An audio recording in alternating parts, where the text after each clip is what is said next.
Live, and how do I know which camera? You're on rear right now. Rear camera? All right. Live Corey. Live Byron. Live everybody. Here we go. No introduction to the show because nobody's watching yet. But they will see it on the video on demand. Oh, that's right. If you're watching on video demand. Okay, here we go. Great point. If you're watching on video demand, you just started. We're live on the lake. This is a trial error. This isn't a trial error. This is a trial. We're actually just still figuring this out. So we have not advertised this very heavily. We haven't promoted it. We haven't told all of the sponsors and future sponsors and potential sponsors about it. We're just doing a live, and right now there's a whole lot of technical stuff going on here. We got 3 cameras, boom, boom, boom, maybe 4, I don't know, 3 or 4 cameras. And what we're gonna do is we're just gonna be out here every Wednesday or Thursday. We're shooting for every Wednesday, Thursday, interactive live. So you can comment, talk, give me advice, throw something out there. Last week we were doing it and the guy told me to start putting a little highlight on both of the ends of my wacky style Cinco. And I wish I could remember his name. Do you remember his name? No. Gosh, I gotta remember his name because it was really cool. Lumpkin. Shout out to Lumpkin because here he is on his way to Home Depot in, I think, Atlanta, Georgia, near Lake Lanier. And he goes, hey, you know what, Lanier, we like to chartreuse the tips of those. Are we on that camera now? No. We like to chartreuse the tips of them. So we did that and bam, we whacked them on it. And it was really cool. So shout out to Lumpkin last week for helping me out and just give me some thing. We got the best conditions right now for this. If you guys have watched before, you know I'm no stranger to throwing the swim bait. And I just put a new one on. I rigged up a new one, again with the treble hook, Stinger treble hook, the vintage 8-inch Bass Tricks. I'm gonna make sure the action's good on it. We're gonna go out, we're gonna fish an outside grass line. What I have right here is this really, it's just sick, awesome outside grass line. Oh, fish just jumped right there, look at that. This is not staged. So like we talked about with live streaming, you can't fake what lure you're catching them on because it's happening in the moment. So I'm gonna start off with the big bait, and we're gonna spend some time in this bay because moving around right now, we got all kinds of elements going on, so we're not gonna be zipping all around the lake today as much as we're gonna be dialing in this area. I got the live scope on. Bait looks good, actually. It's running good. Nice wind, nice breeze. Drop that thing down. Slow roll this thing. What I'm doing right now is I'm replicating like there's a lot of baby bass right now. There's a lot of small fish. A lot of guys are catching little baby bass. So what I'm really doing is matching the hatch to the small baby bass by throwing an 8-inch Bass Tricks swim bait, weedless. Audio's good, everything's good? All right, we're off and running.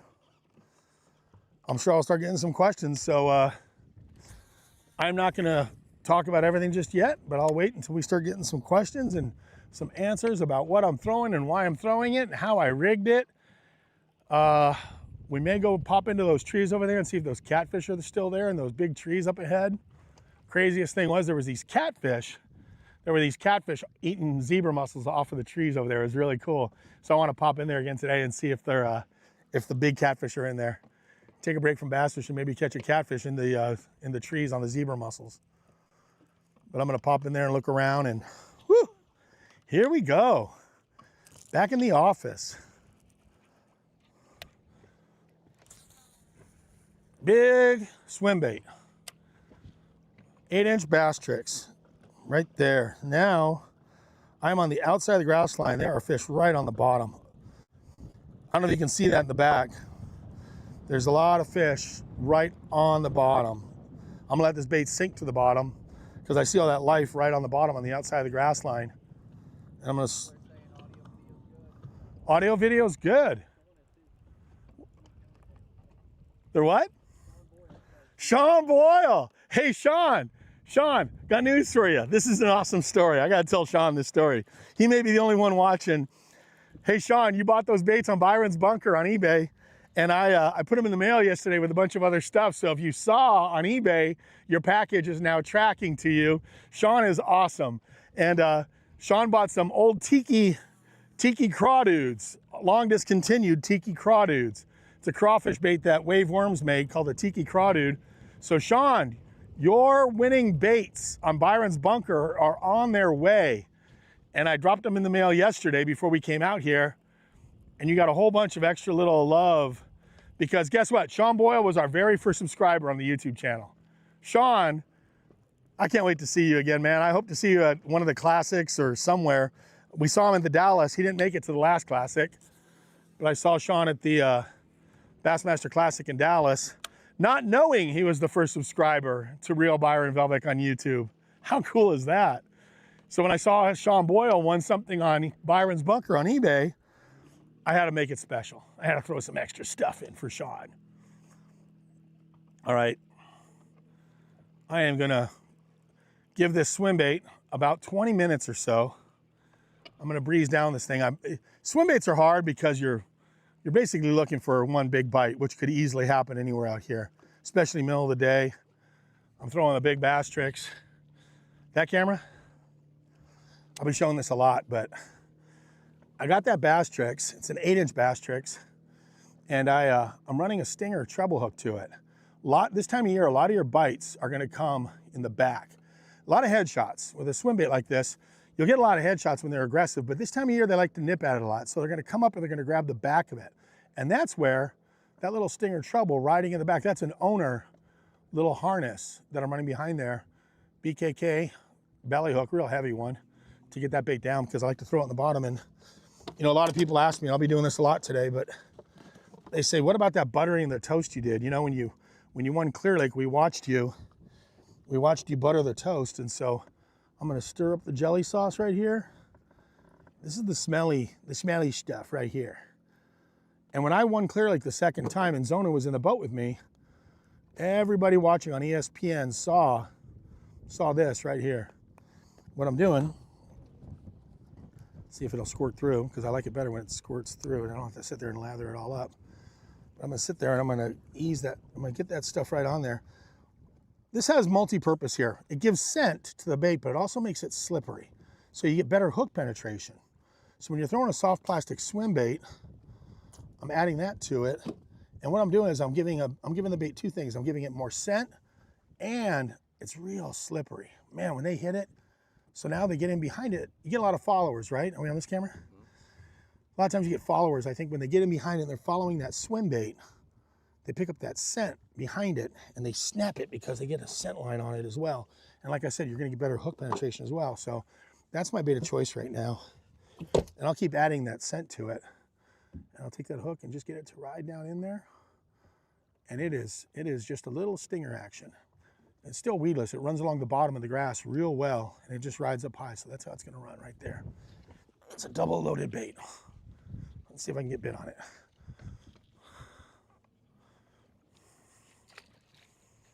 Woo! Audio's good, visual's good, yep. Everything's good. Everything's going clean. Sweet! Want to thank the few that are out here without advertising this thing, just kind of checking our system, making sure that we have a real signal and a stable, consistent, solid audio and visual picture for you guys as we're in the wild, wild west of live streaming. And really that's what this is right now. Live streaming is like the wild, wild west. I gotta wash my hands. I got that gel on my hands. I don't mind it on my bait, but I don't want it on my hands. He has to show me what camera we're on. Because I don't even know where to look. All right, biggin, let's go. Let's get to work. Oh. You know what? That's not the cast. That is not the cast. Can you guys see the, right now, can you guys see the forward-facing sonar? My Garmin live scope? Because right here, I'm on the end of the grass line. If I look to the right, you don't see anything. I look to the left, you see all that grass. Look to the right, absolutely nothing. So I'm gonna stay right on that grass line. And then the real thick grass is right there. But I'm gonna pop through that.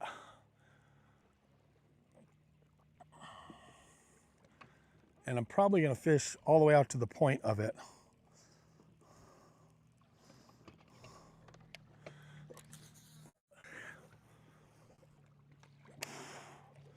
Today we are experimenting with all the technology. It's changing every single week. For those of you that have been with us from the start, man, we had some problems with audio. We had problems with picture. We had all these learning curves that we have to get through. Losing signal, signal coming back, signal degradation. English major here. And we're trying to get that signal, making sure that our live stream is good, our audio is good. So we're not doing a lot of running around. I pulled into basically the bay that the boat lives in is where we're at. And I'm gonna sit here and pop this bait out there through there.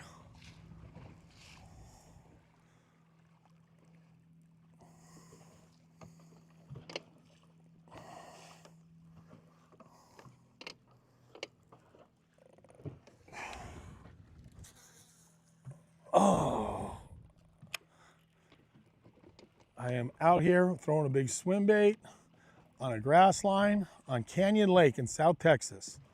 Water temperature is 82 degrees. It's 11:41 on the end of a grass line. Check my hook because I think it came out. It did. Popped out my hook. 82-degree water. A little bit warm out there for swim baits. I'm gonna keep throwing it for a little while because I just want to get that one big bite on that trail hook for everybody.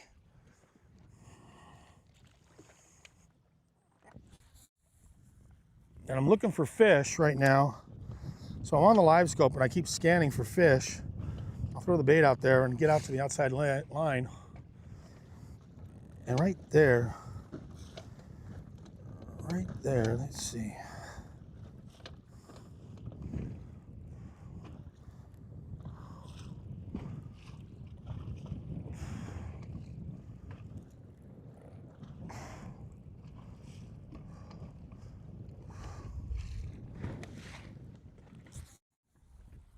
Oh, Sean Boyle is watching from Texas. I just sent him his stuff on Byron's bunker. So I know he lives in Texas because I saw his address, and that makes sense as to why he moseyed on over to the Dallas Bassmaster Classic, because it was not far from Sean's house. Got snuck in the grass there. A lot of your bites are gonna come when you pop it out of the grass.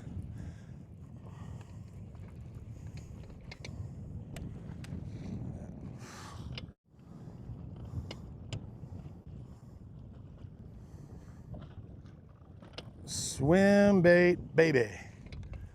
Come on. Start us off with a nice big fish, which I can put in the live well and show everybody later what they missed, because we're taping it too. So if they miss it, they can watch it on YouTube after the fact. Let it sink down, let it roll out.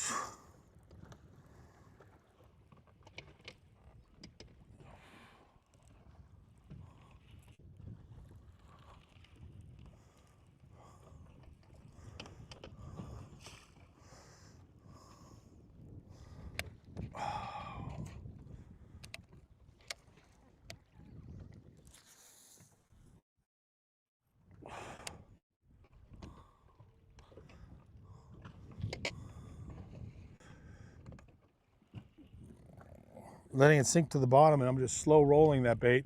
A lot of guys fish swim baits too fast.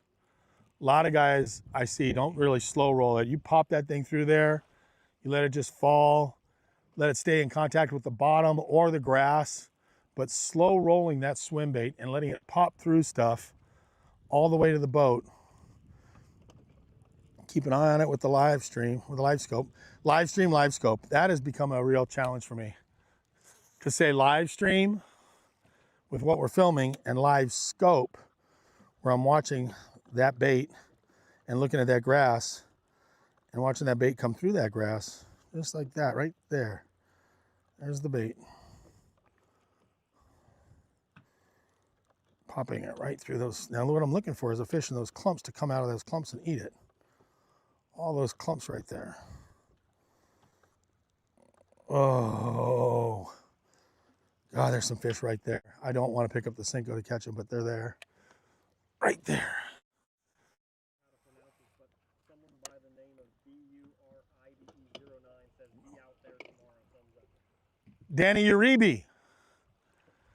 D. Uribe, does that sound right? That sounds about right. Danny Uribe, be out there tomorrow. So what I'm doing is I'm pre-fishing. So now, not only am I live streaming, but I'm pre-fishing for Danny Uribe, who will be out here tomorrow, knows exactly where I'm at, knows exactly what I'm doing. Danny and I came out here once a long time ago. And Danny, you could go ahead and say in the message board what happened, but Danny and I came out and this particular bait right here. Which camera? That camera? Danny Uribe. Does that look familiar? D. Uribe is watching. Hey Danny, tell Clendon to watch too. Get all the boys out here. I'm throwing the big bait today. At least I'm starting with the big bait.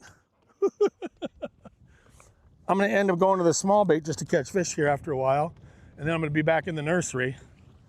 Right now I'm trying to catch the fish that are eating the fish in the nursery. And Uribe's coming out here tomorrow. Tomorrow's Thursday. He's coming out here for the Thursday tournament, I'm betting. They have a tournament tomorrow night. It's the Thursday night tournament.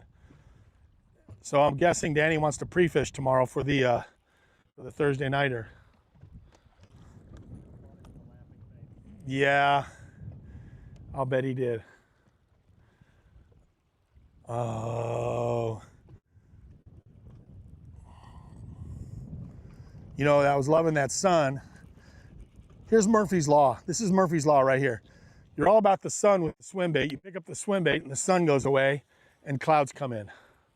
So now I have cloud cover, whereas I was digging, and I mean digging, that sun and that wind, that brightness, and that, so I could see all the grass lines, I could see the pockets, and I could see right where I wanted to put that swim bait. Oh, that felt good. Come on. D. Uribe's watching. How did he find me? How did he even know I was gonna be out here today? Oh. Yeah, I'm gonna have to switch up. I need the sun to come back out for this. I'm not feeling this right now.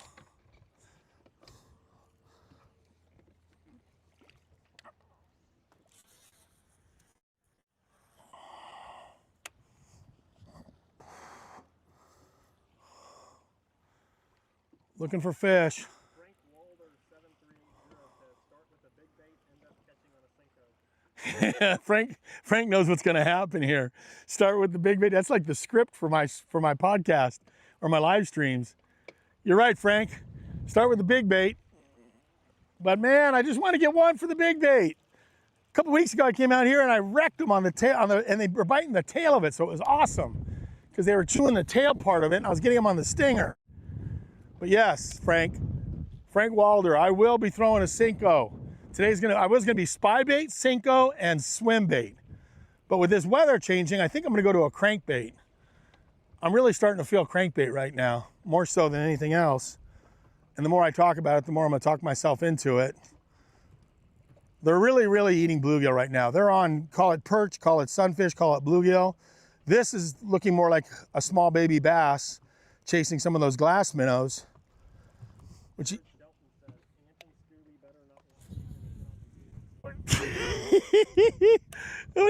yeah, if I get on the juice, it's over. I'll be out here tomorrow. Danny's gonna come out here tomorrow and see 5 boats sitting right here, and he knows right where I'm at.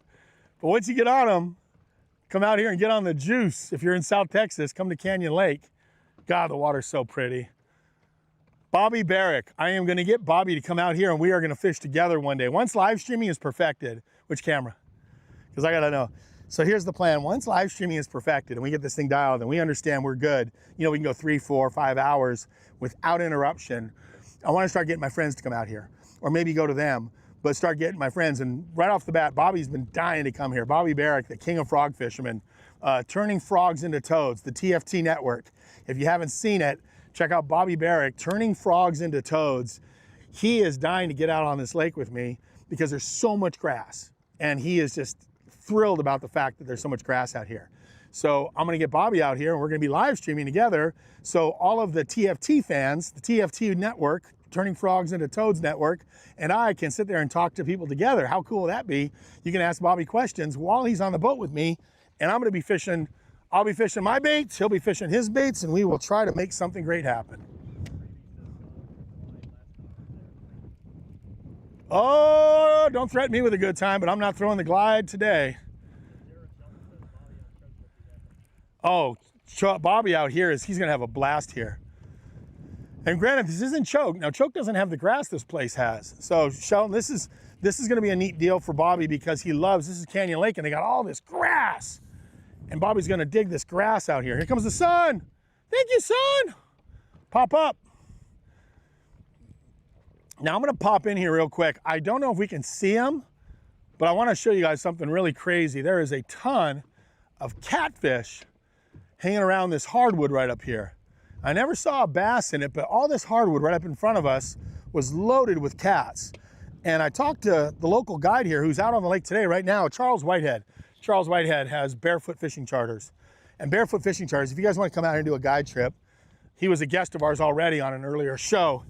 But Charles was like telling me that these catfish are really dialed in on the zebra mussels or whatever stuff is growing on these trees. So I'm gonna pop in, look around these trees real quick, try to show you guys what I'm looking at, and then we're gonna keep on fishing. And I might put on something stinky and catch one of those catfish just for fun, because not everybody's into bass fishing. And some people, like they told me on live streaming, they just wanna watch people catch fish. Maybe we need to do a crappie show. Maybe we need to do a catfish show. Maybe we need to do all kinds of funky shows. Go to the coast. How about Danny Reeby? How about redfish at Bronig?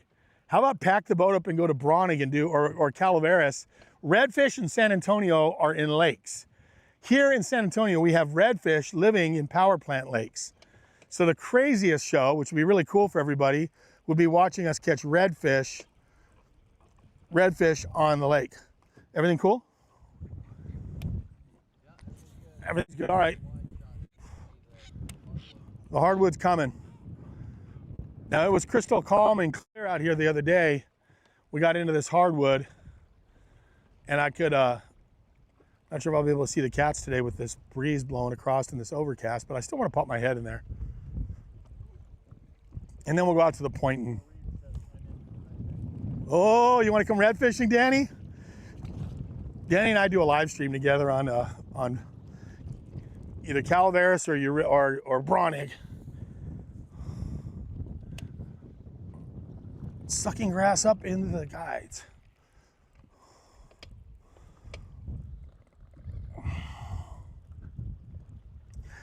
So this is what I was telling some guys about last time we were doing the live stream. If you came out here with your live scope and you were looking at these trees, you'd swear there's giant bass suspended all around the trees. And they're just hanging like Christmas tree ornaments all around these trees. And they're all, from everyone that I could see, they were all catfish. I didn't see a bass in the mix, and it was crystal clear and calm and no wind. So I'm gonna breeze through here. Actually, you know, the catfish will eat a little underspin. I've caught the catfish on underspin. Let me see, just for fun, I got it tied on right here.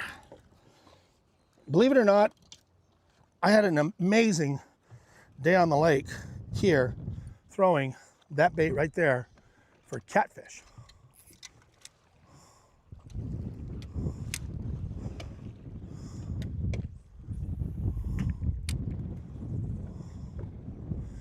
Don't be surprised if I catch a catfish on this bait right here, right now. Crazy as that is. I'm almost calling it right now. We got a pretty heavy wind too.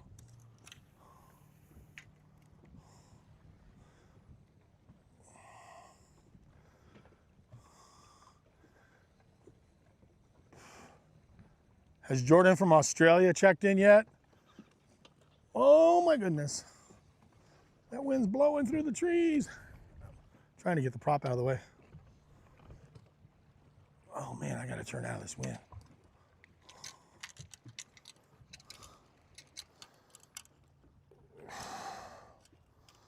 Striker reel design flaw right there, that freaking catch.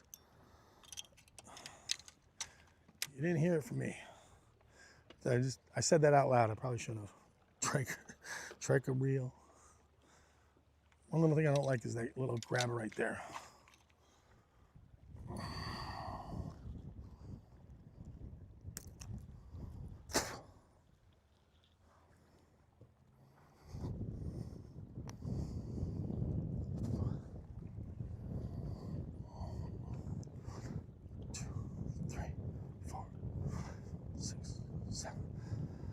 improved clinch knot. Basic, easy, fast, low maintenance. I don't break them, don't break it off. With fluorocarbon, you do not want to tie a Palomar. That knot, my dentist hates when I do that. That knot is safe. That knot is safe for fluorocarbon. You tie a Palomar, it'll cut in on itself. All right, let's get to work. Let me see. Nah, see, the watercolor's not the same. You see how it's turned up in here now, so you won't be able to see those catfish living in these trees. We came in here last time we were live streaming, and it was like crystal clear, and you could see all these big cats in here. Right in the center of this thing. Right in that area right there. That's the good area.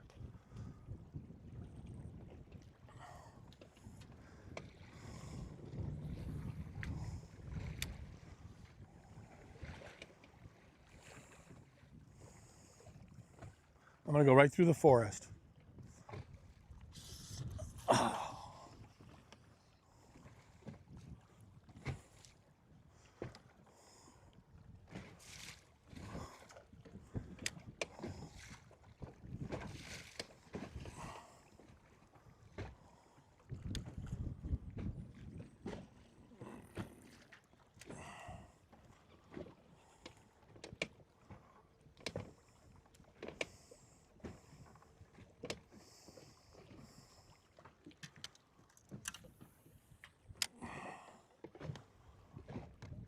So what I'm doing here is I'm just throwing a little underspin. Yes, I can catch a bass on it, but I also have had some seriously good times on this lake with a little underspin on, of all things, these big catfish. For whatever reason, they're opportunistic and you don't need to throw a stinky bait ball at them. Our friend Clennon makes catfish bait.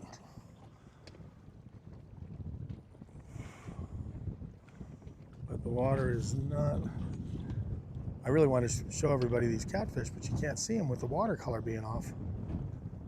This would have been... Oh my gosh, I love that. Who said that? Rowan. Audio and video are amazing. That's all we want right now. Today a success is to have 2 to 3 hours or 4 hours of a decent audio and video. I want you guys to feel like you're in the boat with us. We're all in this together. And then once we get it dialed, we can start advertising this. But right now we appreciate those of you that just kind of found us and are joining us on this little endeavor.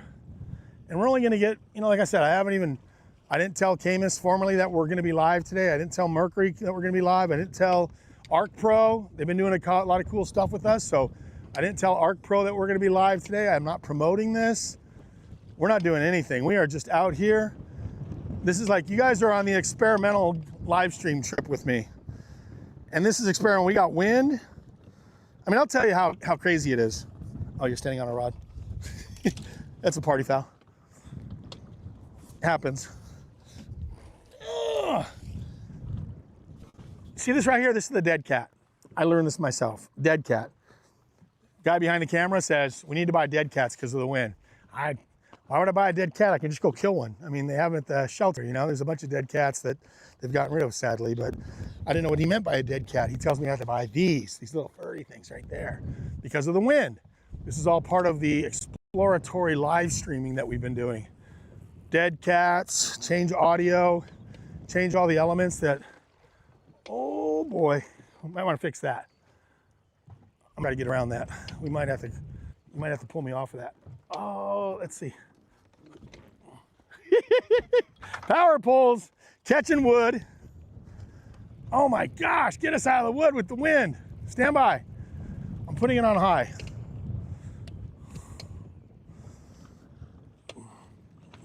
We good? Yeah. Are we clear? No catfish. Audio's good, visual's good. I'm going to a crankbait.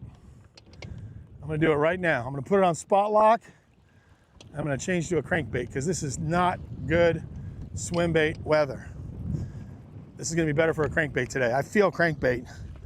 I'm feeling it, I'm feeling it. Time out, pause for the cause. Let's see. I got a spy bait on. but that's not going to be key. I got the Cinco. Let me reach in here real quick. I don't know if you're old enough to remember Felix the Cat, but this is my Felix the Cat moment. Whenever he gets in a fix, he reaches into his bag of tricks. Felix the Cat. I'd like to throw it on braid. There we go. There's a rod. That rod will work. I'm gonna throw this rod. So this was on my bed fishing rod.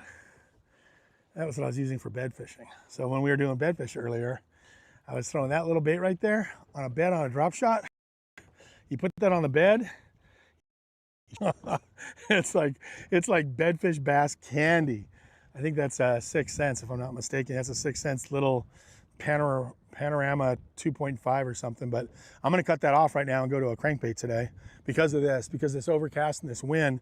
But if anybody up north is watching this, if those fish are still on beds, real quickly, if you're in an area where your water temperature is still in the low to mid 60s, and I know a lot of people were on the last live stream last week, they were talking to us and they were like reaching out to us from up north, and they were saying, hey, you know, those fish up north, the snow melted, the lakes are coming in. So right now, June, you can be bed fishing, you know, up in Minnesota, Michigan, all that stuff.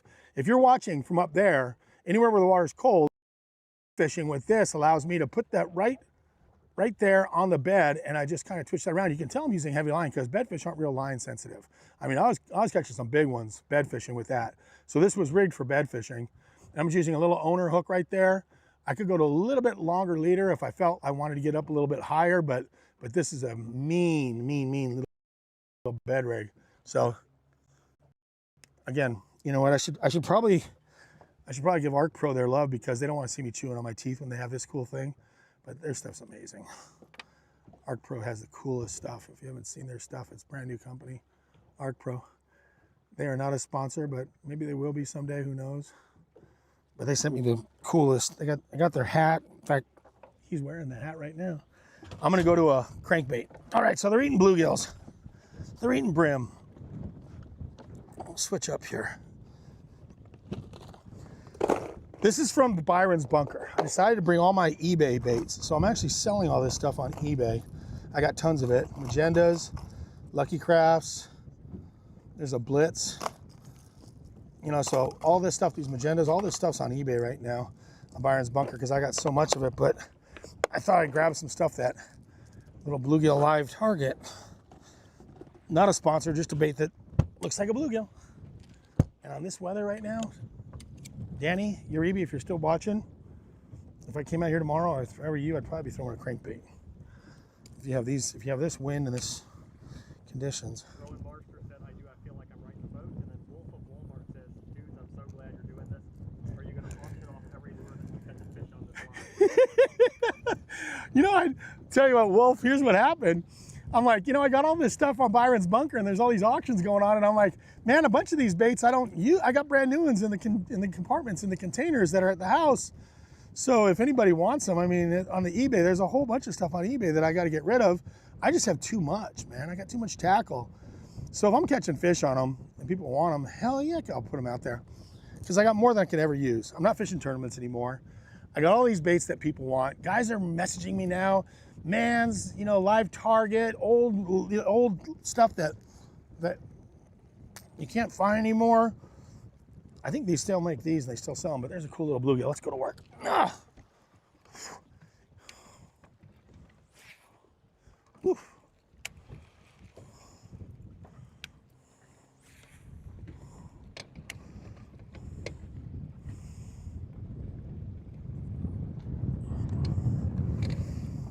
I love it that everybody's enjoying the picture and the sound. It's a home run for us that you can even see a perfect picture and perfect sound, and we're interacting, and I appreciate everybody's comments. It's really cool to have you guys in the boat with me.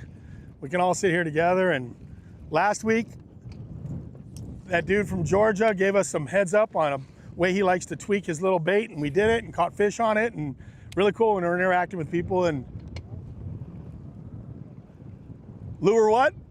Lures? Slimed and signed. Got my little spit on there. Wolf said, lure signed and slimed by Byron himself. Oh, I actually get bit. Now I got that little bluegill dancing on the outside grass line. As you guys can tell, the last thing I want to do is pick up a Cinco and drag a Cinco around. But I am all in right now on this crankbait. And the bite's probably going to come out on the point. So what we have here is we have a big point, goes way out. I should probably almost motor us out to the point, but since we have so much going on, I'm going to kind of quickly pass. If you can see this, that grass flat goes way out there. There's all this grass. Now that the sun popped out, you can see the grass line. And what I'm doing is I'm kind of staying on the outside grass line.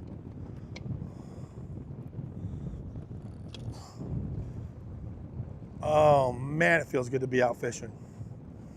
I'm so glad to be out here. And I'm so glad you guys are joining me. This is a really cool deal that we can do outdoor programming, interactive outdoor programming. So we can sit here and talk to you guys and we can all be out here together. And this is going to be something we're going to do every single week. We're just going to get better and better at it. We're going to have guests joining us. We're going to be getting on all these different bites in all these different places. Are we live streaming on YouTube and Instagram and Facebook or what? YouTube, all at one time, YouTube, Instagram, and Facebook. And more to come. We're gonna probably hit all the channels. That'll be cool, so you guys can sit there and watch us on multiple places. Yes, I made a joke about OnlyFans. Yes, I was joking. We will not be live streaming on OnlyFans. Although I'm sure some people there would probably like to take a break and watch some fishing. There was a joke made about live streaming on all the platforms, including ones where guys might be like, I'm gonna take a break from all the girls and watch Byron fish.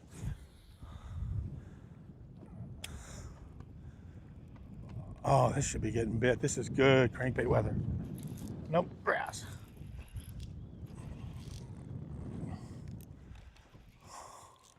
Get out of there. Get out of there. Thick grass. Love it.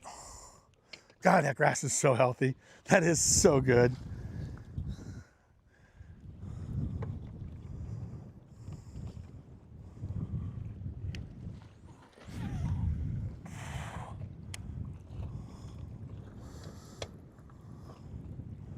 All right.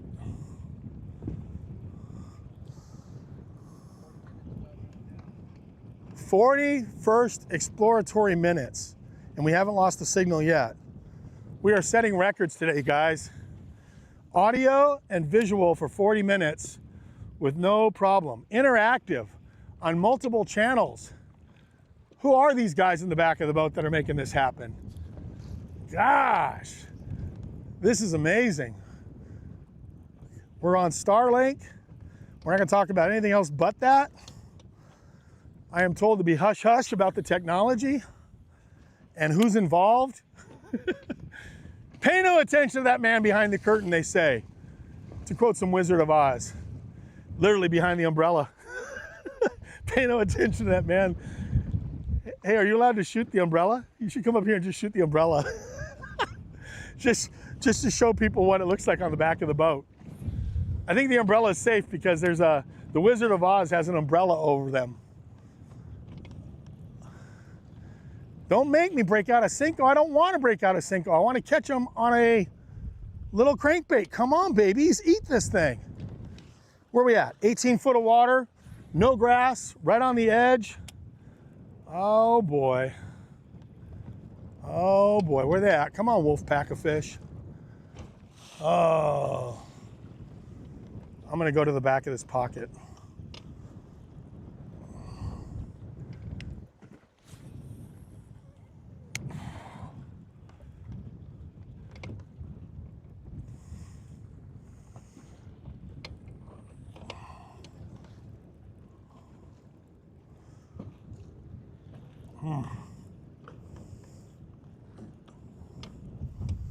Now the challenge is to get bit.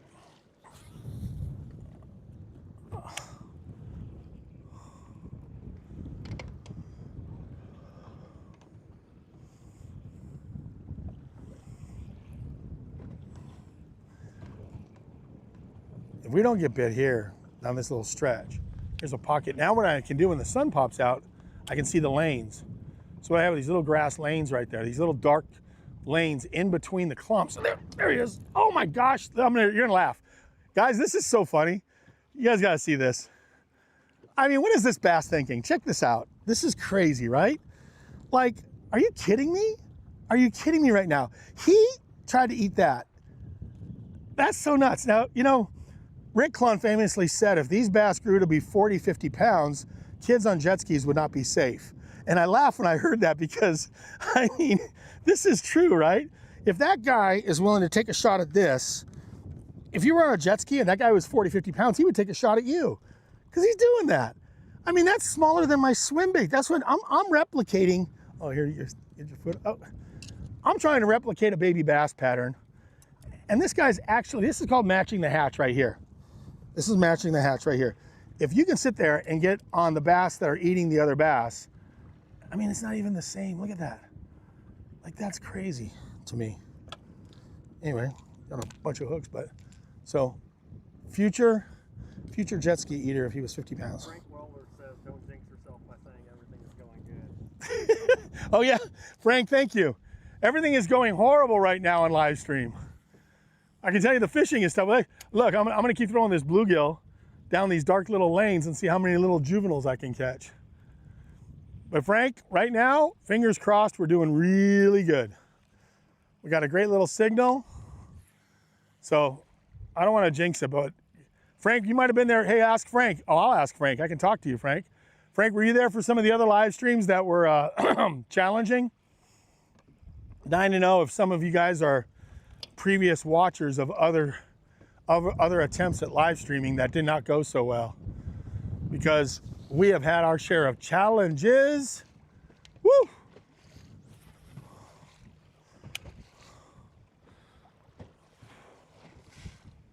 Wow, this wind. That lake would be rolling today. Charles told me he was going to stay in this pocket most of the day just because he didn't want to go out there and play around out there. We can't because we got the umbrella and all the equipment up, and we're kind of locked into just fishing through this. Today's kind of like a play in the bay day. But I don't mind. I know there's a lot of fish in this grass bed right here. From here out and all the way around and down, this is where it gets just better and better and better. If anybody watched our very first live stream, this is where, got him. Oh, he missed it. Oh, he hammered it. I was feathering it over the grass and he whacked it. Gosh. I'd like to have seen him. He just popped the living bejesus out of it. On a feather, no doubt. Like that, and moved up the cadence. I just kind of pulsing it and then pausing it. So it's suspending there. Just let it pulse through. I'm gonna put some of these on Byron's bunker tonight, just for fun. I have a whole bunch of them. God, I got so many of them too. Now we're getting there.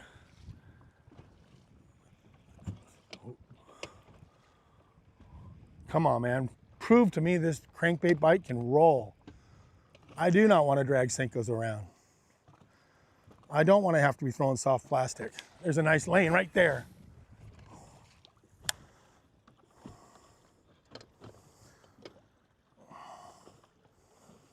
There's my bait right there. There's my bait right there. It's kind of cool to look down and see your bait every now and then. All this grass though, what I'm trying to do is I'm drawing the fish out of the grass. These fish are down in the grass, and a lot of times you can't even see them, just pogging that thing along. I caught a fish smaller than my swim bait on my crankbait. That's crazy. Signal's good. Picture's good, we're holding. Guys, we might make it to the moon today. I kind of had an analogy that this live stream thing is like trying to send a man to the moon. All your rocket ships just keep blowing up. And you got all this audio problems, visual problems, streaming is off, technical problems that you can't believe. And you're like, man, what does it take to get this thing to work perfectly? And let you guys be able to interact with me while we're out here on the lake. And we're just testing this today. So everybody that's watching this is a field test, isn't it? That camera, the field test camera. Every one of you that are watching, we appreciate it because we're not driving around the lake real fast. We're not gonna go to all these places. We're gonna sit here and fish and see if live stream will hold up for 3 hours. We're at 12:15. I think we're over an hour in already. Oh, I gotta throw a magenta. Come on, baby. Eat that little pulse blue. 50 minutes in. I'm gonna do a little bit. If you guys can see what I'm looking at, I'm gonna go inside the grass line and work those pockets that I see right there. So there's like matted grass over there. Right over there's matted grass. Straight in front of me, there's a mat. And between me and the mat, there's that dark water coming into that light water. So what I'm doing is I'm pulling up into the grass right now. This is a big giant grass flat. And I'm gonna come up over the top of it because this is a shallow running little bait. So this bluegill is kind of shallow running and he's kind of hovering over. I can run it right over the top of this grass, unless I throw it up in the mat like that one, but you can see that mat up there. That's matted grass. That's Bobby Barrick's heaven. He is gonna have a field day. And I'm gonna send this video to Bobby because he'll lose his mind. I'll send this live stream to Bobby. But right there, all that, and I mean, that's a whole nother world right there of possibly frog and punch if the wind wasn't blowing. I mean, look at this stuff, we're just thick. And look out there now with that wind, you can see, here's a perfect example. I've gotten inside the grass now. So now I can see the lanes. You can see the lanes, and this is the key. You got all this grass, and you can pick out and choose where you want to put that bait in these lanes, and your target is to sit there and throw that bait.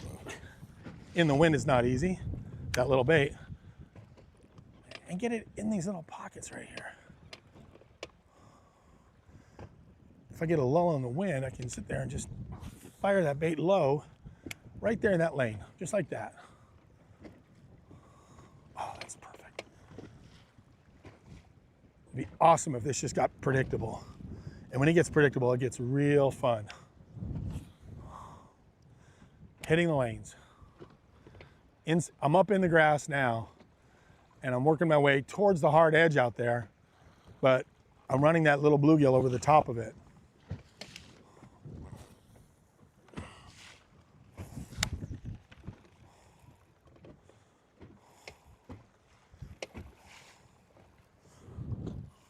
Go ahead and jump on that side.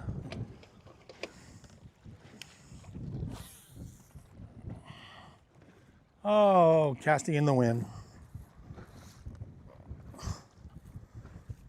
I heard a joke once that it's not a backlash if you get paid to fish, it's a professional override. Nice euphemism. If you fish for a living, you don't get backlashes, you get professional overrides. I don't know if anybody's ever heard that or agrees with that crazy. You're not a trash man, you're a sanitation engineer. No, I'm not a trash man, I'm a sanitation engineer. No, that's not a backlash, that's a professional override. Right here, if you're gonna call your shot for fish, I mean, that's like perfect. Look at that, I got the grass. I'm on the outside of the grass line. Nice, clear, blue-green water. Don't threaten me with a good time. Come on, fish. Like predictable, right there. Access denied. Access denied. Access denied, come on. Come on, kitty, get it. It's like talking to a cat trying to chase a string. Come on, kitty, get it. Pop that thing.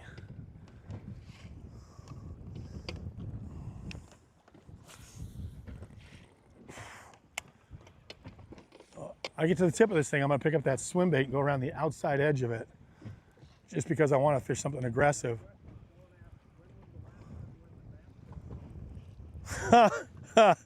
Sean wants to know the last time I went to Bass Pro Shop and bought tackle. Man, if I did, it was something pretty special. It was probably before the US Open 2 years ago. I was going to the US Open. I got onto a spy bait. I got into a spy bait thing. In fact, I have that tied on, as a matter of fact. And if it was a little bit calmer, I might throw that a little bit. But I started buying some spy baits, and I bought a few things that specifically I felt I needed for the US Open 2 years ago. But for the most part, yeah, I don't go to Bass Pro Shop. I'm not spending a lot of time buying tackle. I'm trying to get rid of them. And again, that's why Byron's bunker is so cool. You know, my eBay thing isn't, it's great to get paid, but it's more importantly, it's just people getting stuff that they can't find anymore. And they're like, dude, I can have that stuff. Like they stopped making that, or I can't believe you're selling it so cheap. Like you're just giving it away and you're offering free shipping. So if you ship it for free, you might not even make any money off of it except for a buck or two, but somebody's happy to get it. I got some kids that are just buying all kinds of stuff. And I add extra stuff too. So I throw a lot of extra stuff in. So there's somebody buys something and I'm like, you know, I got some more that's kind of like that I probably won't sell. I'll just add that to the package and it's free shipping. So I just send it off to you. So it's kind of like Byron's Bunker eBay charity. Yeah, there's some of the things that are home runs. Some things I make a lot of money on, but most of it, baits here, I got so many of these things because I used to be sponsored by this company. I can't possibly fish with all of the lures they gave me. And now that I'm not fishing tournaments, share them with somebody.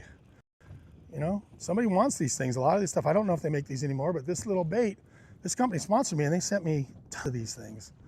It's just a perfect match to the bluegill that are out here right now. Unfortunately, they're just not chewing the paint off it like I had hoped when I reached into the, let's see if I can get on the very next cast with it.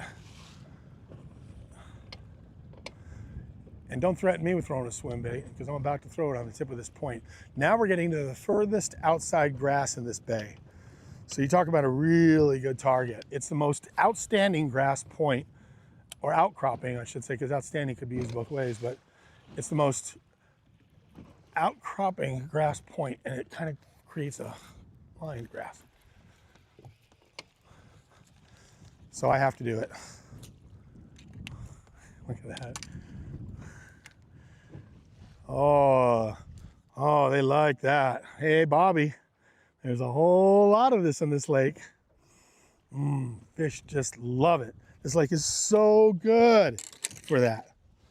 All right, let's get this thing. So do you have a story for a similar fishing situation you're in right now? Do I have a story for it? Oh, let me think about that. I don't know if I have a story for a similar fishing situation.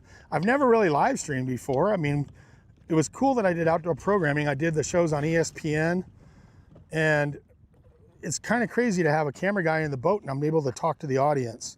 Wolf, that's the coolest part of this whole thing, is that, like for instance, Wolf and Sean and those of you that are watching right now, it's just cool that I can sit here and take a drink of water. I think it's back in behind the, let me grab a water. See, I'm not in a tournament. So what's cool here is I'm not in a tournament. I'm not like freaking out right now, trying to be like, you know, hide my baits and be all fired up. I can sit here and talk to you guys. You can talk to me, Wolf, Sean, everybody else. Jordan from Australia was watching us, and I'm interactive. So everybody, we get to be out here fishing together and we get to be talking. And like I said last week, what was his name? Or was it from Georgia? Lumpkin tells me, hey, put some chartreuse tip on that Cinco of yours while you're fishing it, wacky style. Start catching fish on Lumpkin's suggestion. How cool is that? Frank says Byron's Bunker is great. A lot of baits that I don't have are there. Hey Frank, thank you for supporting the my eBay store. Right now, that's been a passion, is to sell all that stuff off because I'm on this summertime purge. I did a spring cleaning and I said, time to get rid of this stuff. Dave Mercer tonight. If any of you are Dave Mercer fans, I'm on his podcast tonight. So if you're a humper and you watch Dave Mercer, watch tonight at 6 o'clock tonight. Dave Mercer's podcast comes out and we actually talk about all that stuff. We talk about a lot of things. And I tell a crazy story, which I'm not going to tell here because I promised David it had never been told. So if any of you guys are humpers and you're fans of Dave Mercer, be sure to watch tonight's episode. Wednesday, 6 p.m. Dave Mercer podcast. We talk I have a deal where I tell a story and we talk about Byron's Bunker and fishing. And we reminisce about old crazy stories. Frank, if you get a chance, check out Dave Mercer's podcast tonight. All right. Coming back out to the tip.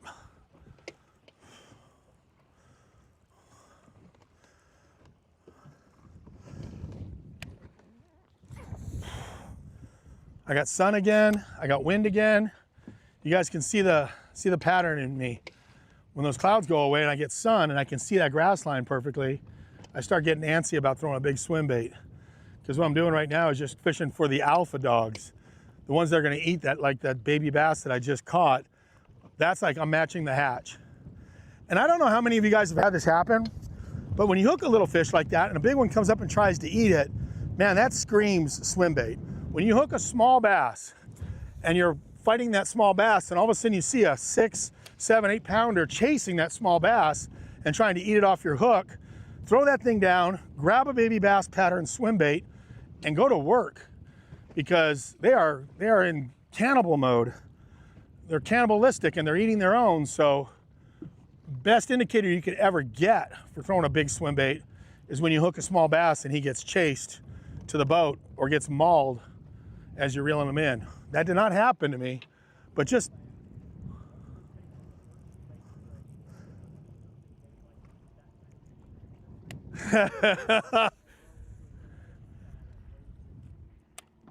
Frank asks what's my take on the urchin style bait. Wolf asked this. Wolf asked, what's my take on the urchin style bait? It is crazy what's happened. It's kind of like the Alabama rig came out and it was the hottest thing. It reminds me of an Alabama rig in that you just couldn't not fish it. Like you had to fish it. So to Wolf, the only thing that I saw that was like that was as crazy as that, swim baits were a slow burn. Like swim baits have come along, I've been throwing them for 20 years now, and it was a slow process and they're still being perfected, but they didn't come on as hot and heavy as that. And it was like the Alabama rig, everybody was going out and they were just throwing it anywhere around the lake catching fish. They were trolling Alabama rigs. People that didn't have a clue about anything were just trolling Alabama rigs down the middle of the lake, and they were catching what became, live stream fish now.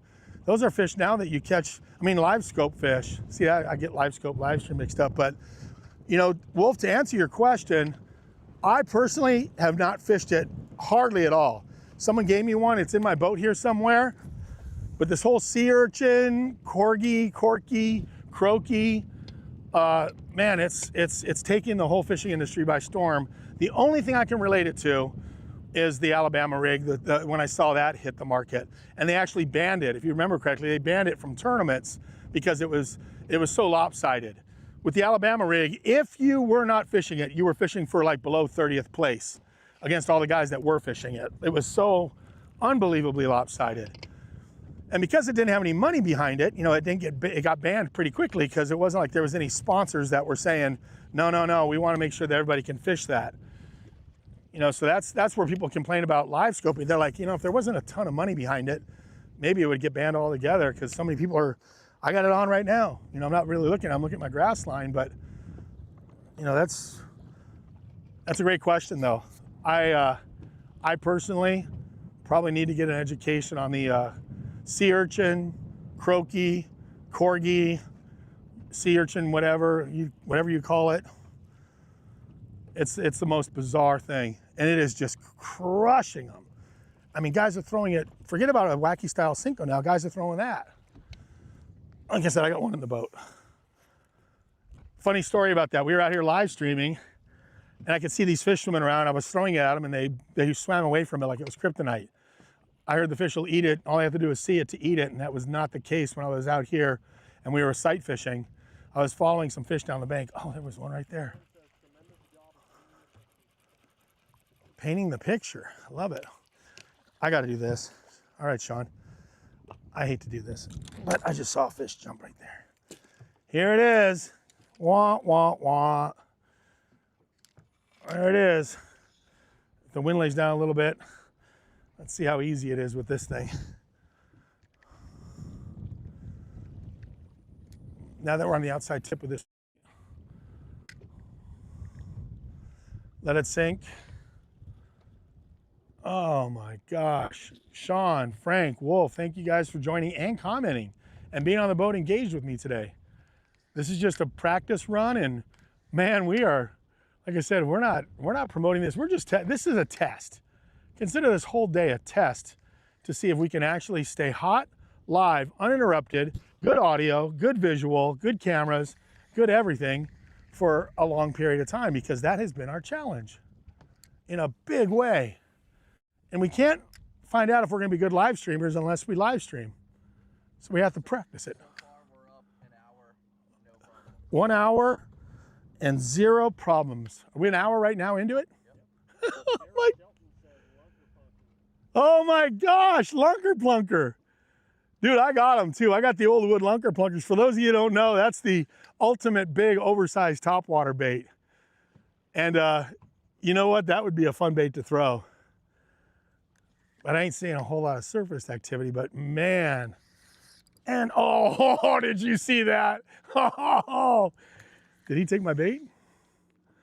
Oh God, freaking wacky style Senko is just so stupid out here. No, bait's still there. Yeah, it's still good. You know what? Lunker plunker would be fun. I might have to try that. I think I got one tied on. Who said that? Man, I might have to try that. And then Wolf asked, has there ever been a vibrating lure, not like chatterbait, but like a battery powered centrifugal spinning force to create vibration? The battery powered bait that's out there is Livingston has a battery powered bait, but I don't know of anyone that's created that you just described. Centrifugal force, I know you guys can't hear the question. It's asking if there's a battery power, say it again, the battery powered bait that did what? Yeah, has there been a battery power or centrifugal spinning force to create vibration? No, there's not been a centrifugal, battery powered bait that creates centrifugal force to get vibration, not that I know of. It's a crazy cool idea. I mean, the only battery powered one is the Laser Lure came out with one that had blinking eyes. Livingston had one that came out with sound. I don't know of any that actually did something centrifugal to create it. Oh, God. Yeah. Lunker plunker. I'm gonna break one out. You know what? Okay, guys, this is what this is all about.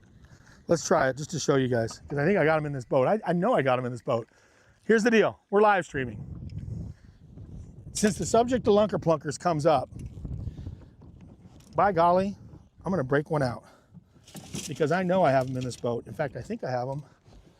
Lunker plunker, guys. For all of you right now that are talking lunker plunkers, let me explain it. I love them. I love them. And I got the old wood ones. I got the old wood lunker plunkers. No, I will not put those on eBay. Ever. I would have to go broke before I put them on eBay. Where is my lunker plunker rod? I'm gonna break into it. And I'm also gonna break into my plunkers themselves. And I think I have them tied on. So, you know what's cool? What if I put the lunker plunker out there and together, all of us get on something really special. So I have a rod. Here's the deal with lunker plunker. First thing I gotta do, I gotta find the rod that has monofilament on it, because you don't want to use fluorocarbon because it's gonna sink.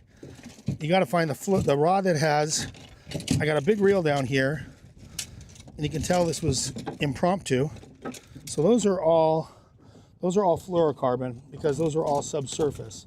So I'm gonna find a reel that has mono on it, because with that lunker plunker, what you're doing is it's a surface bait. It's a big surface bait. It's an oversized spook, if you will, way bigger. And there is one of these reels here. There she is. There she is, right there. There's the rod for it. All right. So, lunker plunker. Let's try it. We got some overcast. We got some wind. You guys are bringing it up. Let's make it work.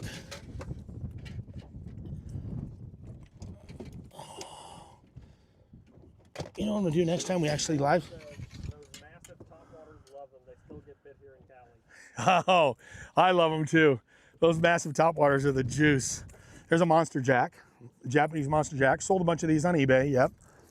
All this stuff is eBay stuff. Because I got.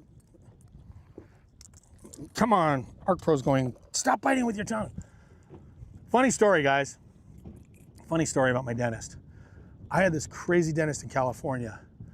And the dentist in California would go fishing with me. He always saw me biting the line, right? Dr. Kunkel. If you're watching this, Dr. Kunkel in California. And he kept seeing me bite the line on my all my stuff. I didn't care if it was 20, 25 pound test, I'd bite the line. So I'd go to see my dentist and he would file my teeth down and make them sharper. He kept filing my teeth down so I could bite the line and cut it. And then at one time, one of the office ladies, she goes, don't let Dr. Kunkel file your teeth down because they're not fingernails. They don't keep growing. Like, he was literally shortening my teeth. Every time I go see him, I'd be like, hey man, file my teeth down, file my teeth down. So Kunkel would like literally file my teeth down and make them sharp again.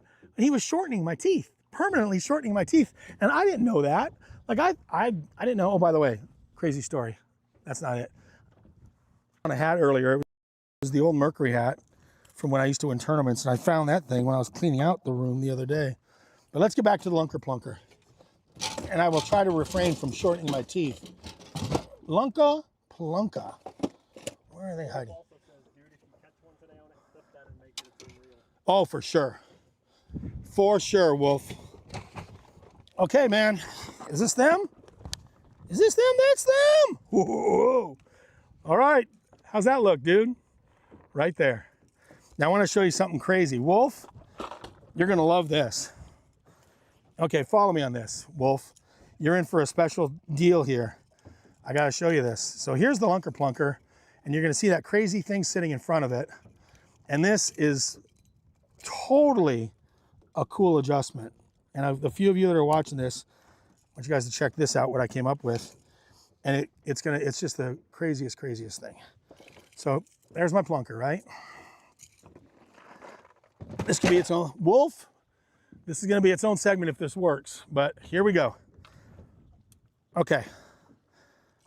I gotta get into this seat. I have to set this whole thing up, including this part right here, because there's a little cool hack that I want everybody to see. It's so cool. It's so cool right now that you guys suggested this, because I would have not thought about showing you this, and here we are live streaming, and I want to show you a cool trick that works amazing. So let me get in here, and Jared says, oh my God, he has one. Oh, not only do I have one, dude, Jared, I got one, and I got the old wood one, and it's a baby bass pattern. Baby bass plunker, an old wood. But wait, there's more. Let me find my bobber stoppers. And when I get my bobber stoppers, I gotta show you the cool setup. Here we go. Okay, so what you do, if you're ever gonna do this Lunker Plunker fishing, you see this hook right? Says you are now known as Byron Baby Tooth Velvet. I'm now known as Byron Baby Tooth Velvet because Dr. Kunkel was shaving my teeth off. So you see these bobber stoppers on this line? There's a reason for that. First thing you do is you take the bobber stoppers. I'm so glad you guys are getting to see this. This is just, if nothing happens today, you're still gonna see something really cool. These are the best bobber stoppers. They're made by my buddy's company. There we go.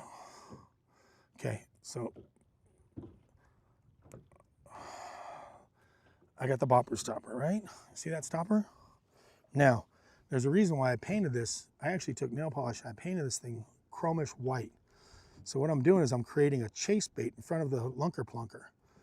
And I want it on bobber stoppers because if I hook two at a time, which I have done a lot, especially when they're schooling and big smallmouth and all that, you don't want it to be tied to it. You want to be able to slide up and down the line. So now I'm going to put the other one here. Epic Baits, Brian's company, Epic Baits. Okay, so check this out, guys. If you're ever going to throw a topwater, no, I'm not biting it. I'm just holding it. Okay, see that? Little front runner. Front runner bucktail hook with a clip that I actually made it so it looks like a little bait fish. Now, this is chasing it. So now I put this dude in behind it, and he's gonna be chasing the bait.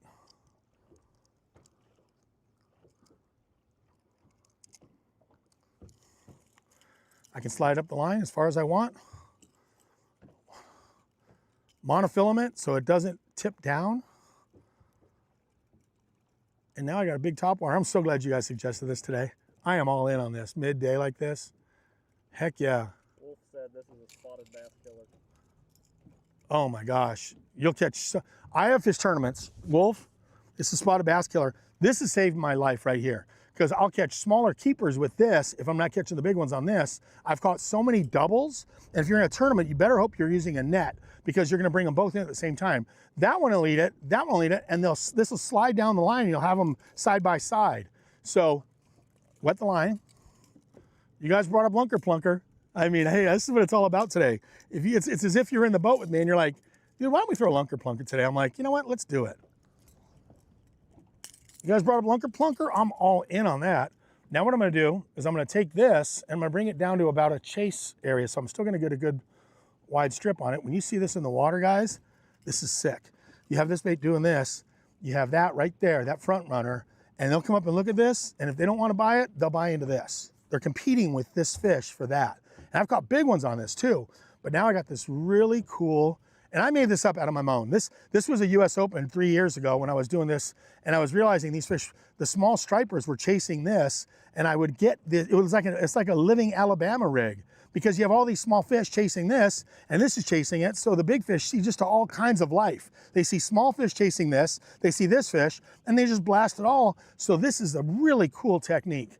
So I'm gonna be getting after it now, and dude, we're on it together. Lunker Plunker time. All right.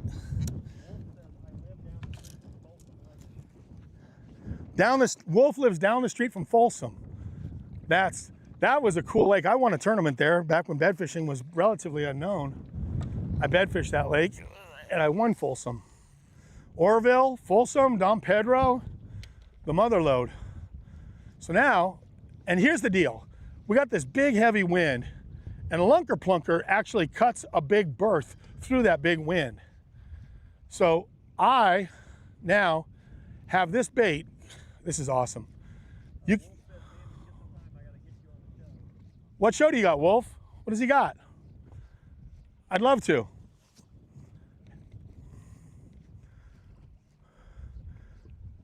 Hey, come up here and take a look at this on camera. I want to show you. I want you to see how cool this looks. Let me get this out of your way. Right here. So I want you guys to see this. So here's what you got. Take a look at that bait and look at that little feather in front of it. It looks like he's chasing that thing. You see that?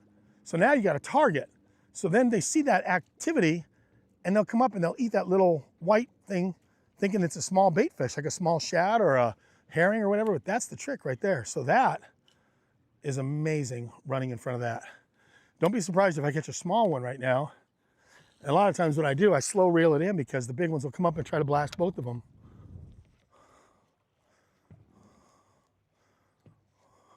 All right, I'm gonna do it. I'm gonna give the Lunker Plunker a fair chance right now because it feels good. It's a good call. I like it. You can get away with throwing a Lunker Plunker in heavy wind like this or heavier wind when a lot of topwater baits kind of get to a point where they're almost obsolete because of the amount of wind but this creates such a big path on it. Lunker Plunker. I love it.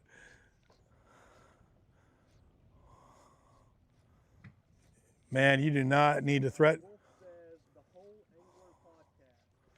The whole angler. I'd love to be on it, Wolf. Please hit me up at realbyronvelvic@gmail.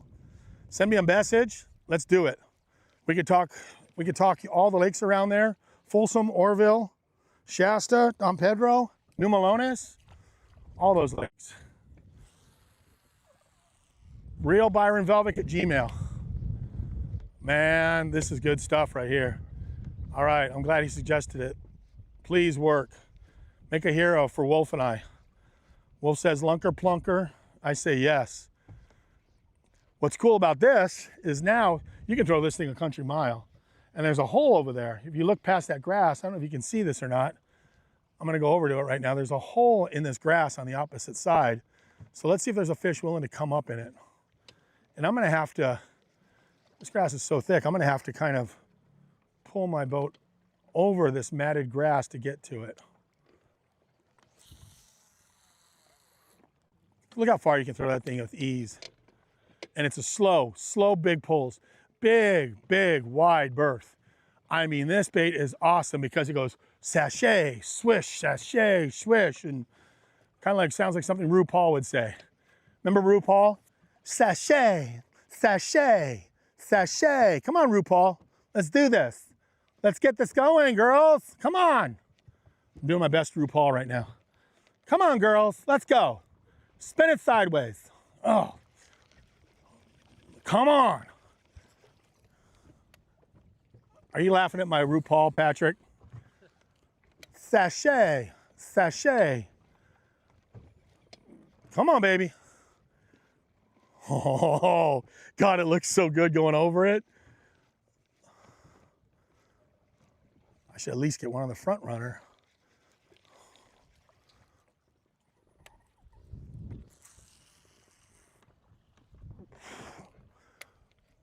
He mentions lunker plunker, and I say, I got one of those.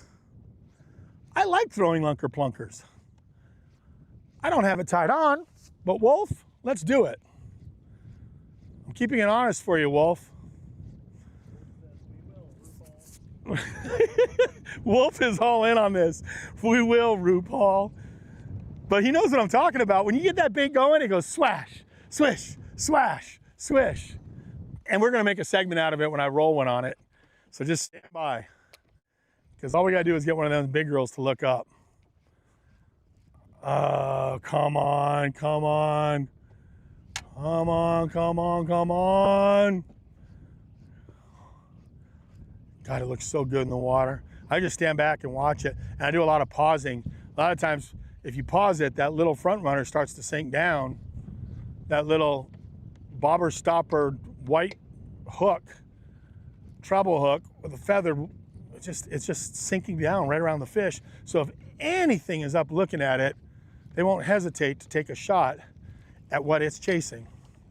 It's just a natural effect. I'm gonna leave it tied on too, Wolf. I can promise you that's not coming off now that you told me to do it, because I have not had that thing on this season.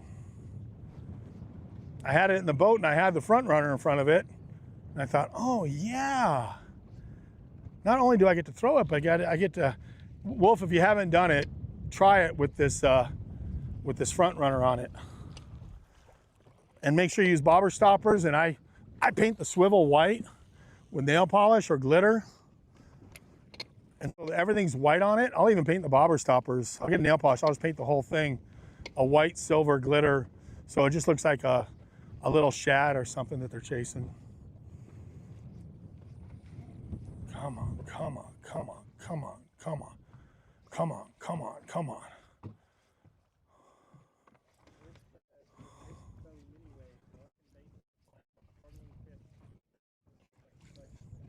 That's a fact. So what Wolf just said, in case you guys don't hear it, is that it's not a struggling fish, it's a feeding fish. It's big enough to look like a feeding fish, and that's the joy of these big lunker plunkers and other large topwaters.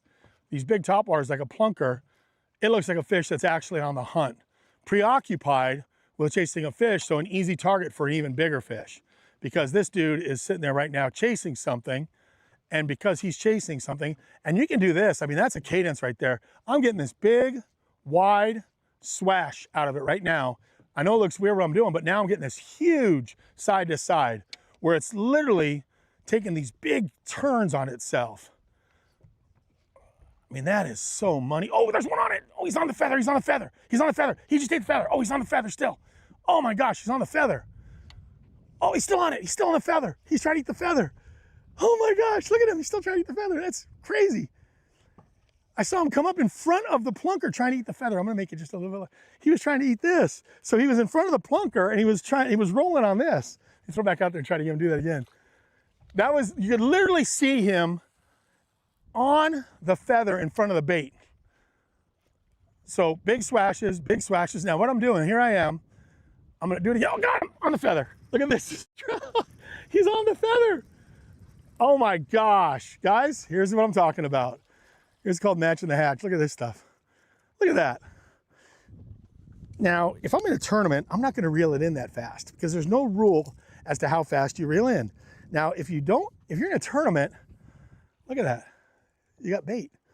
And if you just let it go, because he ate that thing. This guy decided to compete with this guy for that little feather. It's just a bluegill. But like I said, if you're in a tournament, don't reel it in fast. Reel it in real slow, because you never know what's going to happen if that guy gets smoked. Now you got 2 cool baits and one's alive. Crazy. How you like that one, Wolf? See what I'm talking about, baby? Oh, that's so cool that it showed. Granted, it wasn't a big one on the plunker, but it just shows you the power of the front. I'm going to call it the, I had to come up with a name for that. Like I said, I've never showed that before, but live streaming, I'm showing you something that I don't talk about, which is that cool little front runner. I got like all these cool little hacks that I've never talked about. And on this live stream, I'm gonna be showing them all because I don't fish tournaments anymore. I got nothing to lose. So I can sit there and tell people about cool tricks. Don't just throw a lunker plunker, have something in front of it. It doesn't hurt the action at all. Doesn't hurt the action one bit.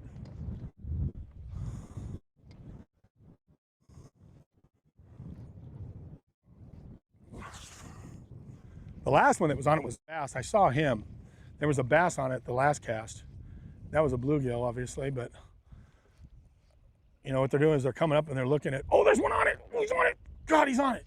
Hit it. Oh, gosh, did you see that blow up? Oh, my gosh. He ate the plunker.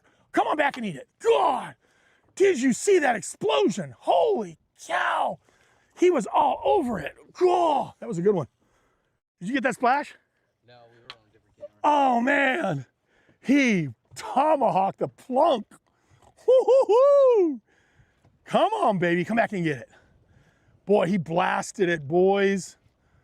I'm getting down low so he doesn't see me. Kind of low profile now. Okay, I just got bit, so a lot of times when it happens, I'll get on my knees. I don't want to blow up on top of those fish. So if there's a school of fish here, I'm just gonna stay down. That fish was so close.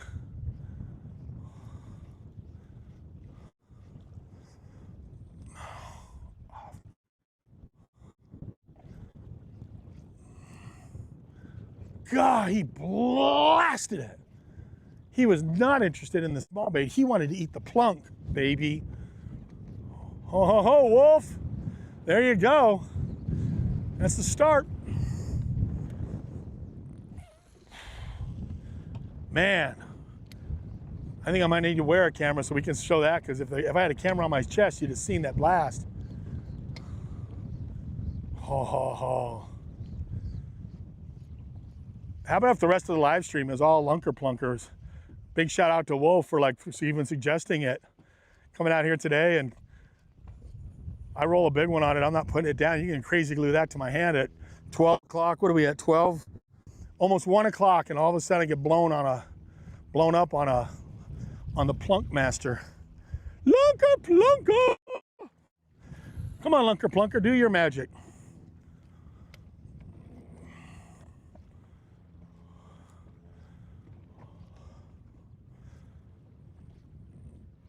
The trick is just to go slow, give it big wide looks.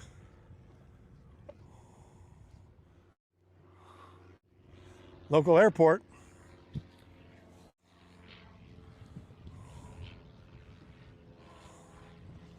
Wow.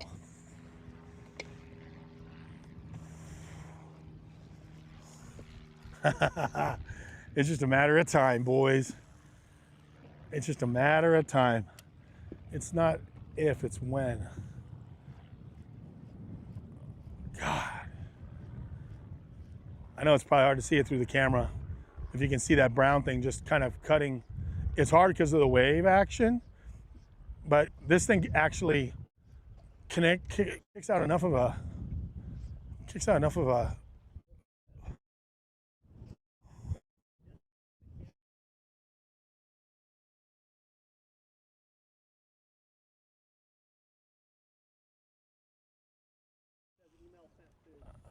awesome. Well, Jared, Wolf, all of you, let's, man, he ate the front runner. Oh, there, you got it. Oh no, it come off. Did it come off? Oh, he was on the front runner, he came off. That was a better fish. Better fish on the front runner. He ate it and he took it sideways. He took the whole thing sideways. So I just had one. That was a keeper bass there. And he ate that. He ate that little, there's a name for it, but I don't have it yet because I just made this. I made this up 2 years ago for the US Open. See that, how I painted it? If I was gonna get more nail polish, I would paint all this too. I'd just give it a little more color. Oh, wow. Sorry, camera guy. Sorry, Mr. Cameraman. Snagged your cable.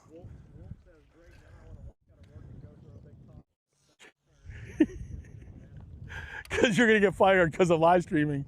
Live streaming is gonna cost you. Your wife and kids are gonna be like, "What do you mean you quit your job to go fishing?" Well, I was watching Byron live stream. Man, that was cool. All right, we got some work to do. That last one was actually a better fish that ate the front runner, and then one blasted the plunker. So we're getting some secondary love here. Eat the plunker, or just make a mess of the whole situation.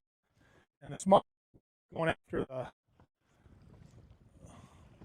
the Byron bait.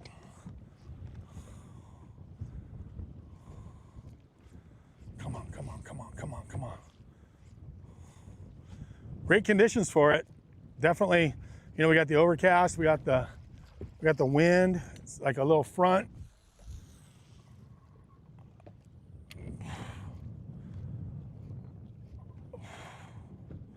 I'm not as afraid. I'm not as scared.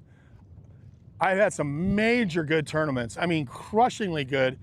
Derek Yamamoto and I used to fish tournaments together, the Champion Owners Tournament at Lake Mead. And we would do one thing the whole day. We'd just throw spooks the whole day. From the time they started until the weigh-in, you throw a spook the whole time. Super spooks.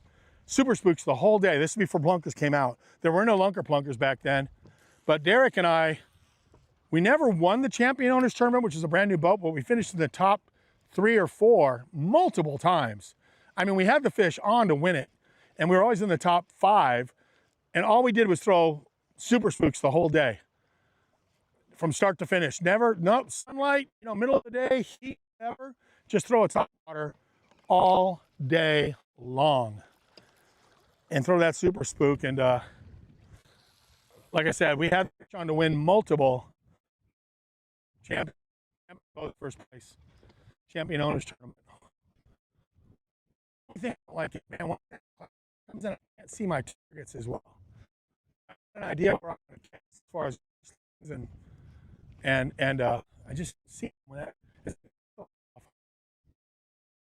off the lights when the clouds is now grass, but I don't see things like I can't see them on lives. I mean, this is just looking at seeing dark pockets that I can barely make out now to throw this thing.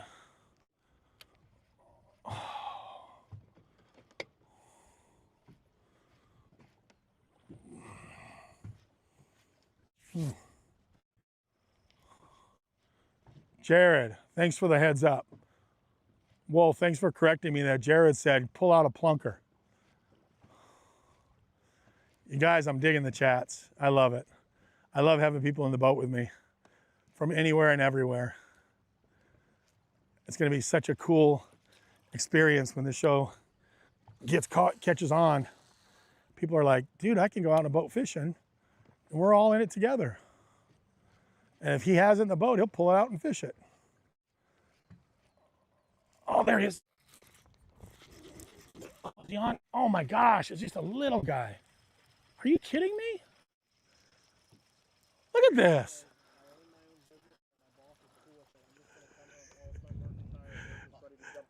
Hey guys, look at this. This is crazy. Talk about matching the hatch. I'm telling you, man, if you're going to throw a topwater, and it's not just plunkers, but if you're going to throw a topwater, throw the Byron bait or the Byron, I don't know, I got to come up with a name. Like I said, it's crazy. So my daughter would go nuts. She'd be like, I want an aquarium. It's an aquarium fish, way smaller than that. It just shows you what we're fishing. Look at that. That's gorgeous. What a pretty fish. And he ate that thing right there. Wolf says the rear camera angle is the best one of all. You see it all.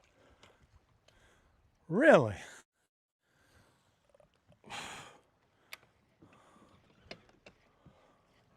Thank you was twofold. It's not just a fair-skinned guy underneath the umbrella. Oh man, I just got swirled on. I just saw a big swirl under there. Man, I'll tell you what. I'm gonna get a big one on this. Yeah, the Byron's buddy. Byron's buddy. Yeah, does anybody has a good name for this bait? Oh, uh-oh. Got another one. I swear to God, he swatted at it and he tried to eat it with his back. He actually swatted at it and said, that is where I'm matching the hatch. There's a ton of these out there, and some of them are in big bass's bellies right now. There's big bass that are smoking these right now. I promise you, that is the forage. That is the soup du jour for the big ones, guys. The soup du jour is those little bass.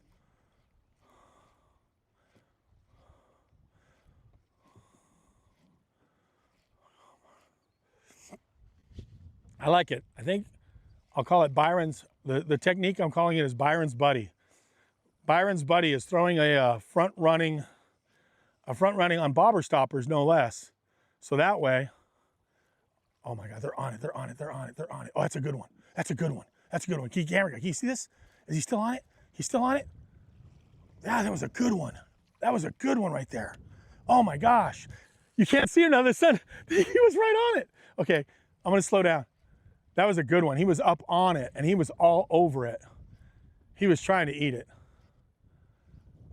I don't know if he was following it. I'm not sure if he was on the plunker itself or he just wanted to smoke the front runner or the Byron's buddy. Byron's buddy, I love it. Thank you for naming it. If you watch this, I don't know, we might have to get a polarized lens. See, it was coming in like this and he was right underneath it. Not this time. Last cast, if you can see that, you can see that bait. See how that thing is just, it still works great, but that other bait is just sitting there in front of it, so it gives them an extra target.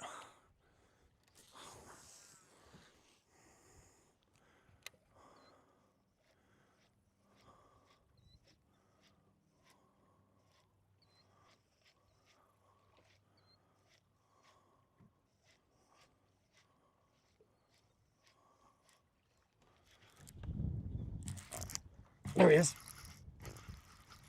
Yep. Oh, come off. Where's the buddy? He came off the buddy. Well, I found the nursery. I'm getting bit almost every cast right now on that thing. He pulled it all the way down.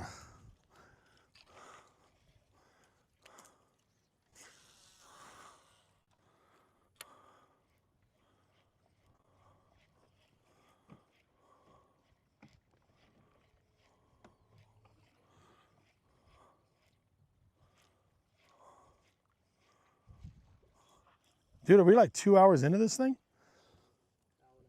Wow.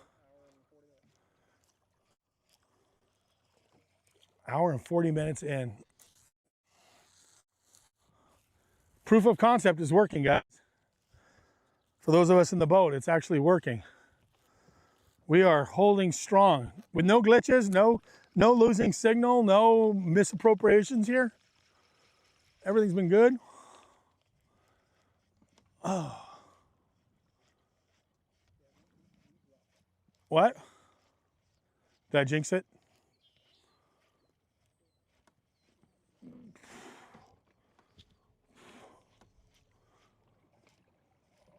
God, I hate when the clouds come. I can't see my bait. I can't see what's underneath it. The water's so clear. If I have sunlight, I can actually see them stalk.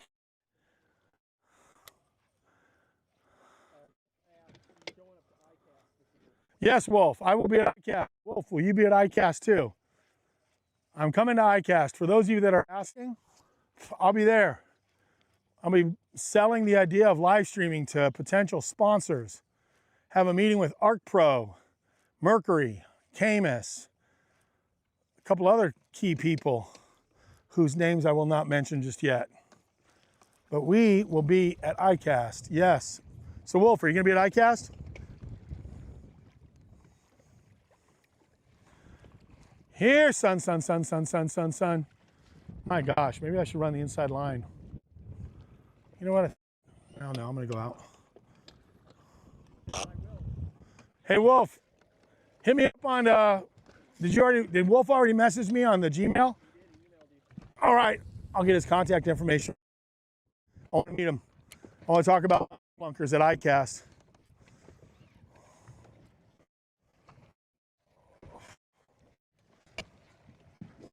Wow. I almost think I should probably, I don't know if I should.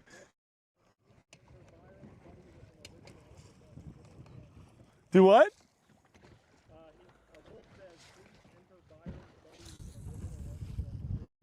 Oh, I'm not going to put an original lunker in Byron's bunker.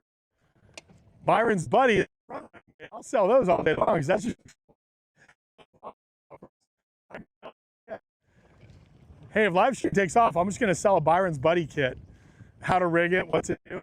See, now I've made the mistake. This is a tough one. This is a massive, massive field of grass. Massive.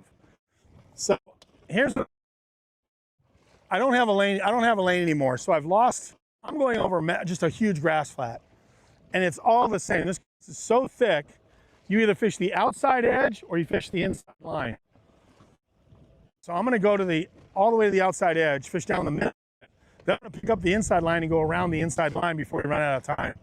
But right now, this is dead water. Right here, this start seeing lanes. This is kind of dead. It's just too much. It's a solid mat of grass, and there's very little. It's like a needle in a haystack right here. So I got it out to an edge. I either have to run the inside line, or I need to be up the outside edge. But this huge flat of grass right here, it's a pig in a poke, man. It's just, as my friend Steve Oliver would say, it's a pig in a poke to find them in this, because you have no contour whatsoever. All you have is this 1,000,000 pounds of grass on your trolling motor. Oh. So what I'm gonna do is I'm gonna take this bait out to the end. And when I start getting into some deeper grass,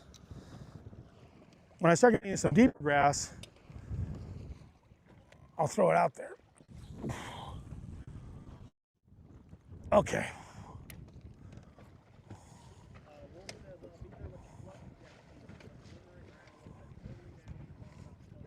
Let's do it. Please hit the like. Yes, thank you, Wolf. Please hit the like so I get pushed up in some algorithm, and I have no idea what the hell I'm talking about. Funny story, guys. I had zero. This camera? I get some water. Oh my gosh. Hit spot lock for a second. We're not in a tournament. We can sit and chit chat. Woo! Man. I gotta tell you, this is fun having you guys on the boat. This is a lot of fun. I had zero social media in December. November, December, I hadn't checked Facebook in probably 3 or 4 years. Nothing. I didn't know what Instagram, TikTok, live stream, all of this. December, January. I mean, this is all new to me. It really is. It's kind of fun. It's like I'm going as fast as I can. It's like thanks to Corey, social media, this guy in the boat right here that doesn't want to be named. And this other guy in the boat and everybody else, they're making this look so easy, but we're out here live streaming now and we're going from nothing to everything. So it's really cool. And I don't know about likes and subscribes and what is it called? Something super chats and likes and subscribes and on TikTok. I got diamonds and I got all these different weird things happened. I'm learning, man. I'm learning, and I'll own the fact I'm learning. I am just a Mercer. If you guys are watching tonight, Dave Mercer's podcast, we're on it tonight. So tonight I did his podcast. We taped it yesterday, and it airs tonight at 6 o'clock. Mercer's Humpers will be glad to see the story at the end of the show. I don't know who the guest is, but I have a little segment at the end where it's Byron's bunker, and then I tell some stories, and Mercer gets a kick out of it. He says, dude, he goes, you're like a little bird, like a little bird coming out of his little egg and being fed little pieces of social media information. So likes and super likes and subscriptions and subscribe. You know, I told my mom to subscribe to my YouTube channel and she didn't want to pay. Mom, if you're watching, I hate to bring it up, but she's like, my mom's like, I don't want to give him my credit card. I'm like, no, Mom. Subscribe doesn't mean you got to pay. You can just say that you want to watch it, and that's a subscriber.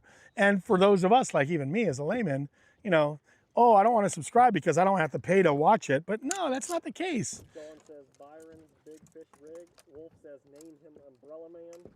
And Wolf says tell your social guy to set you up Patreon for bait hacks. A what? A Patreon. It's another platform where people pay like a monthly thing, and it gives a lot of behind-the-scenes stuff, extra videos. I'm sure that's on your list of things to do, isn't it? Frank says what's a super chat? Yeah, what's a super chat? That's me. Oh, you know what? Comment below. One thing I want to point out, guys, and I did this as a, you know, you want full rotation on the hooks. I got a double split ring going. So I did a split ring with another split ring. I got a longer split ring on this one. And all that does is it provides more range of motion. So when you hook them, they can't just wedge themselves against the bait. So I have 2 split rings on the front. I only have 1 on the back, but I have 2 on the front. And again, this was one, I used to fish this in tournaments a lot. So that was a tournament bait of mine. But yep, here we go. Let's get to work. Woo! Hot trolling motor.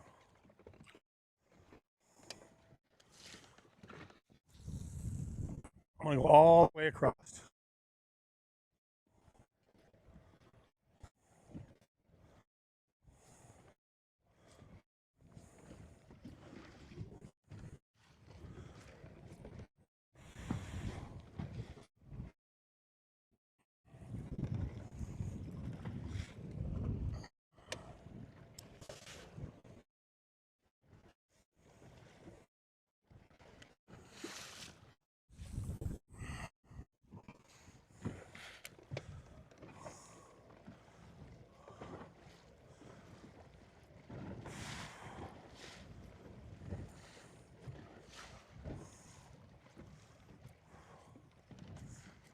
What I'm doing is I'm working my way towards this hard edge, which you can see, once the sun pops up, you can see the hard edge right in front of me.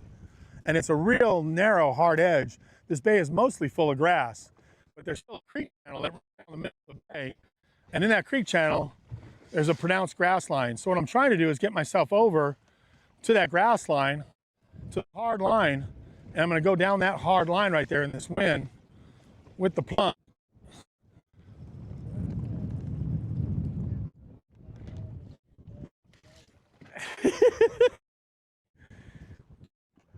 Wolf, I'm learning as I go, but split ring hack, yeah, I got a whole bunch of hacks to talk about. But the double split ring, it just gives you a high percentage on the bait. There's a split ring with another split ring, and it doesn't, the fish can't rotate off as easily. It gives and makes that hook hang down just a little bit lower. And of course that front runner, oh, there we go, right there.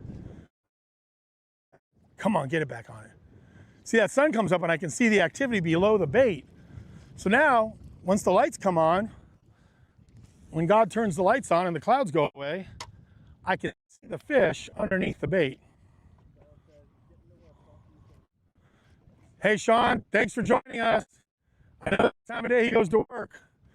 We're at 1:15. We got 45 minutes left to do something amazing.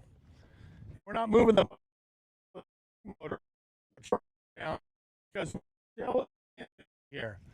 All we're doing right now is just wherever we start fishing is where we fish for the 2 hours or the live stream. I'm not running the lake. I'm not going to all these great places.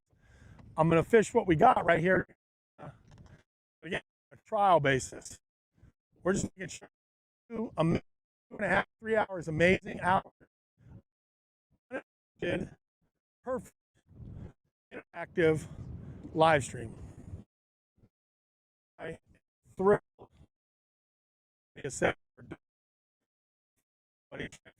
Connect. Because before it was a pain in the butt to have to call somebody and beg them to get us reconnected. And every excuse in the book why we couldn't. And that's all I got to say about that. According to Forrest Gump. You can tell I'm a Forrest Gump fan. And that's about all I got to say about that.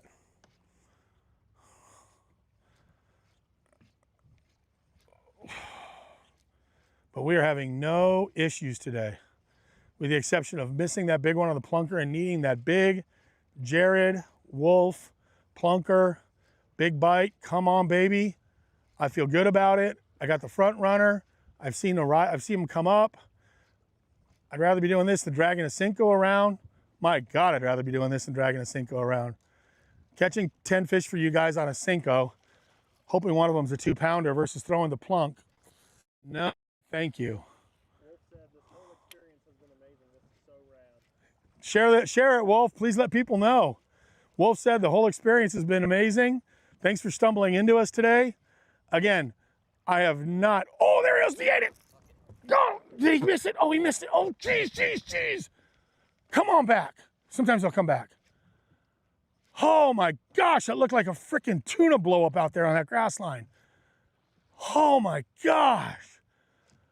Rudely interrupted by a freaking beautiful bite. Oh, no, my bait's still good. Oh, he just clobbered the plunk, man. God, did you see that blow up? That was awesome. That's worth more. That right there is worth more than any Cinco bite. I'd rather, that one blow up is just like, you gotta be kidding me. The water just turned, it looked like a tuna blowing up on an anchovy or a sardine or something, man. God, I wanted that one. I gotta get one of these dudes, man. Come on already.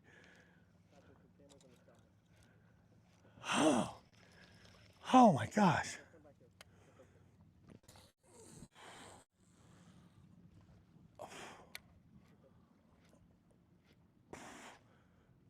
God, guys, that was a good blow up right there. Oh my gosh. Now I'm in a race to catch him. I feel like it's MLF again.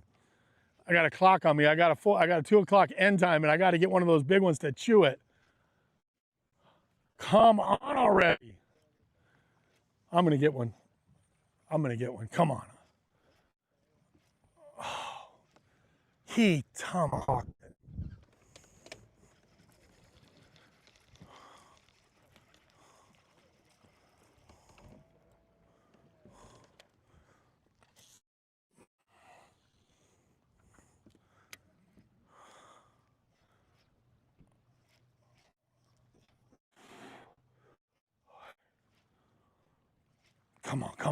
Come on.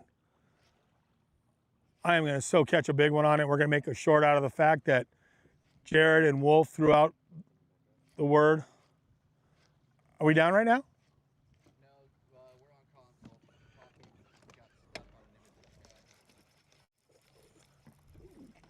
console. Pocket got stuck on an image of the sky. I was referencing God turning on the lights, and Pocket decided to go for it. God.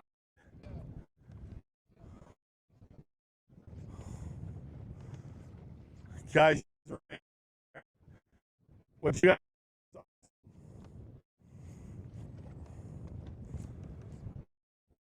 Wow. All I can say is wow. All I got to do is produce one of these big bites into a. I've had 2 good bites, 2 good blow-ups, and that's enough for me to keep chucking it. I mean, 2 that were not front after the Byron bait, the Byron buddy. The Byron buddy.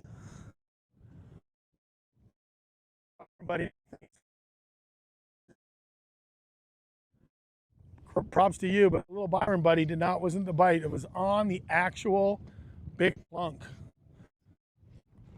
The back I higher the percentages for fish, because these fish will work their way to the back of this pocket, and I'm feeling good about past this grass line, this little ditch right here that I'm gonna go into.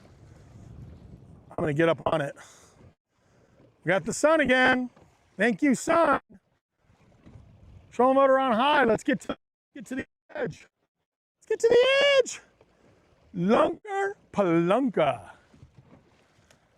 The big bait, baby. Going big. For those of you joining us, this was not my idea. Jared, did we know where Jared was from? I don't know where Jared is, so I think was it Folsom? Folsom, California? Or is that Wolf? Wolf's from Folsom, California. God, right there. All right.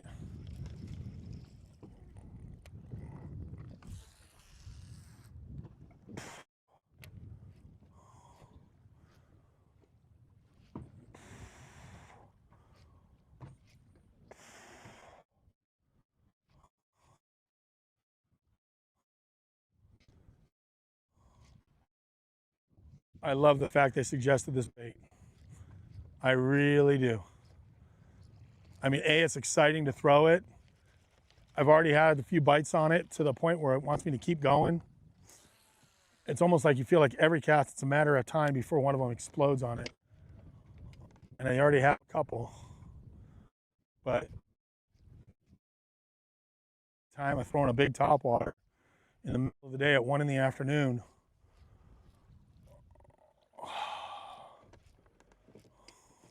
Turn that trolling motor down. Now they got close. Okay. Come on, wind, lay down just a little bit. What's great about these plunkers is you can throw them so far. Those fish way out there have no idea there's a boat nearby. Don't even hear it yet.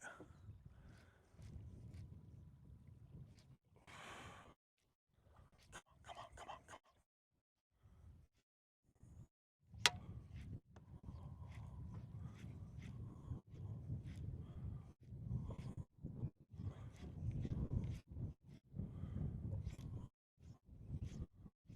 They're not on this outside edge where they should be.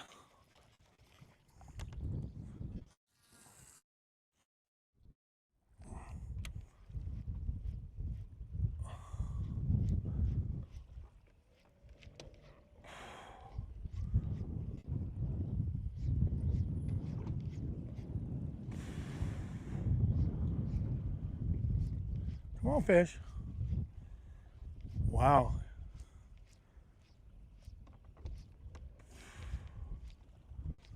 Wolf says, I live in Roseville, 12 minutes from Folsom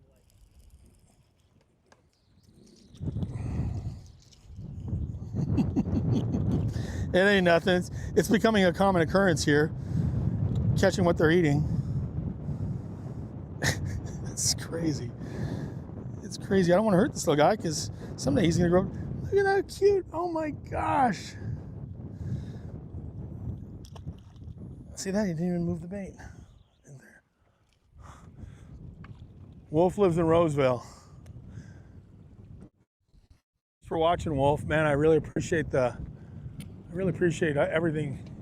I just appreciate having people in the boat with me today to talk to. I got like-minded fishermen that are joining me for a day of fishing.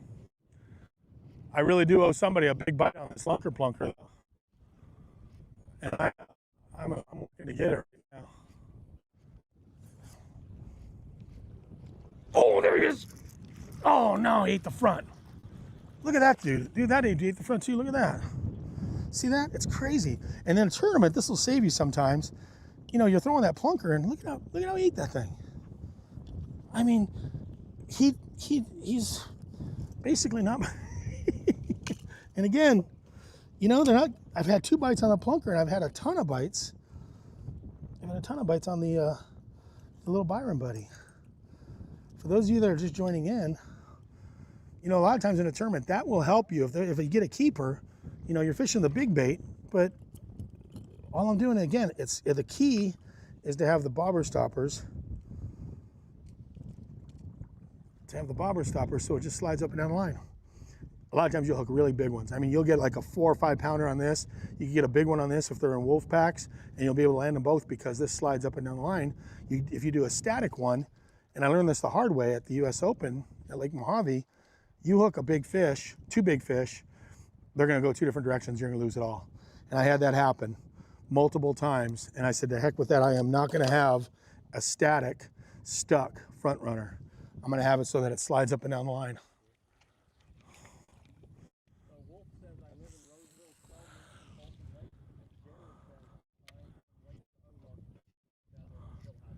Lake of the Ozarks. So Jared, thank you for the heads up. Now you're Lake of the Ozarks. Denny Brower, Guido Hibden's old haunt. Well, Guido passed away, but you lived at Stillhouse. I have not fished Stillhouse. I fished Belton. I haven't fished Stillhouse, Jared. And I've heard it's a great lake. Isn't that crazy? You know, these fish, it shows you how many of these fish just want to eat something small. Like those fish I'm calling them up with the lunker plunker, but they're going after the Byron buddy. Love it. You guys help me name it. I want to give you guys props. I'm going to be selling Byron Buddies kits someday. I promise you, that was not something that I saw on YouTube or somebody, you know, else taught it to me. That was the mother, necessity being the mother of invention. And that's really what it was at the US Open. I was losing my mind, you know, knowing I wanted something in front of my bait. And like I said, necessity being the mother of invention, I broke them off if I had a hard fix swivel on there with a front runner, and I broke off a couple real big ones, 2 of them at the same time. And I go, well, that can't happen in the tournament. I can't have that. So I decided to start playing with the idea of having something that would slide up and down the line. The only thing you gotta do if you're fishing a tournament is check with the tournament organizer and make sure it's legal. Because if there's a rule against having a front runner, a front, you know, I forgot what they call them, but any kind of a secondary hook in front, I don't want you to get disqualified if you're in a tournament, but the US Open, it's legal. Jared says, I cannot wait to use that at Table Rock. Table rock, oh yeah, Jared. Any topwater too. You can do it with a popper, you can do it with a whopper plopper, or a popper, or anything at all, or a lunker plunker, but any topwater, you're gonna double your catches because you're gonna have something running in front of it. Please, please give me credit for if you named it, Jared, I'm all happy for that, but just say Byron's Buddy. Hey, anybody like the Byron's Buddy program? And if you guys tune in today, I would have never brought this out of the box if it wasn't for you guys suggesting the plunker and it was already attached to it. I'm like, oh, there's a cool hack I get to show off. And I've never, ever, ever put it on social media or talked about it or promoted it. It's just something that happened to be in my boat that is extremely effective, especially if these fish are in this mood of wanting to eat small stuff. Because now you have a chance to take a big bait and put small stuff out there as well. You're taking you got a big bait out there, which is a given. They could eat that big bait. Like I've had 2 bites so far today on the big bite. I watched them blow the plunker out of the water. But then the rest of them, everything else is just chasing that small thing in front of it. You can cast it a damn country mile too. I am going over huge, huge grass flats here. If I was in tournament mode, I probably wouldn't even show that yet. I'd keep that a secret as long as I could if I was still fishing tournaments. I wouldn't want that to be out there. That would be something I would only do quietly, competing, and I would not play to the camera and let them see it. If you guys follow me, it would be something that would cost me money for my competitors to start doing against me, because I wouldn't want them to know about that and start catching. It just doubles your catch.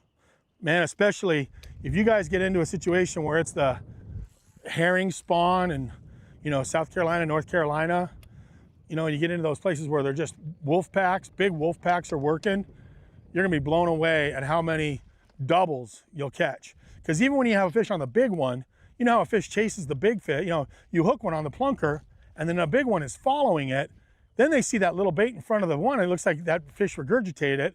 So naturally they're gonna go up and grab that bait in front of it looking like it just spit out a shad. I know you guys can relate to that. You'll have a big one on, and if you have that thing in front of that big one, I mean, you might as well just count on the fact you're gonna get bit by another one in front of it while you're fighting the big one. Because they're opportunistic and they're just looking for that fish to throw up a shad while he's going crazy on your line. Grass, mat, flat out here. Guys, Bobby Barrick will be throwing a frog everywhere around me. I'd be throwing this plunker with this thing and Bobby will be on my boat and he's gonna be, this is just mat. God, what was that? I went to turn my motor up. Oh, I didn't turn my power on.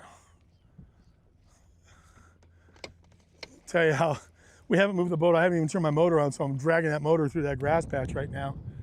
But I just got bit right there in that lane. Oh my gosh. Guys, this has been awesome.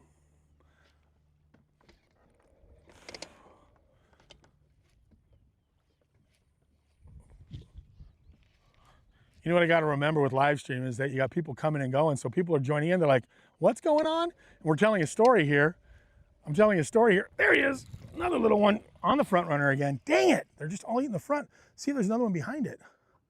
So now I can reel it in real slow. So now what I'm doing is, come here, come over here, look at this. So if I'm in a tournament and I'm fishing, there's no real time. I mean, look at that fish right there. He's on there and he's swimming around. You see the other fish coming to him? Like, look at this. So you can sit there. I mean, you're not allowed to throw it back out, but come over here on this side. So what I'm doing is right now that plunker is swimming around. So you really got a live bait situation going. And you're liable to get a big fish to come up.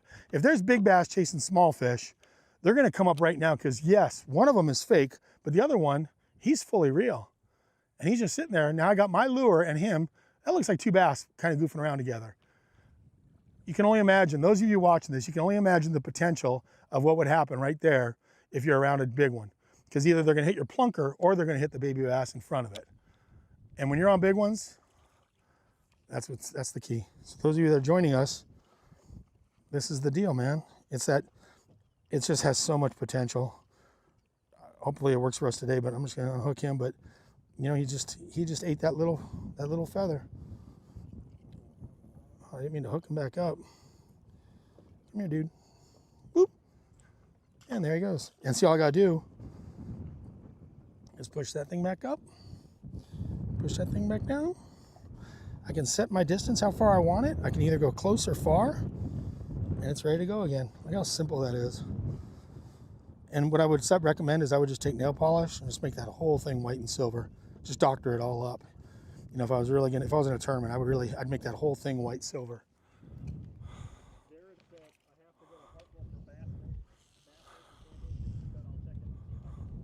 Yes.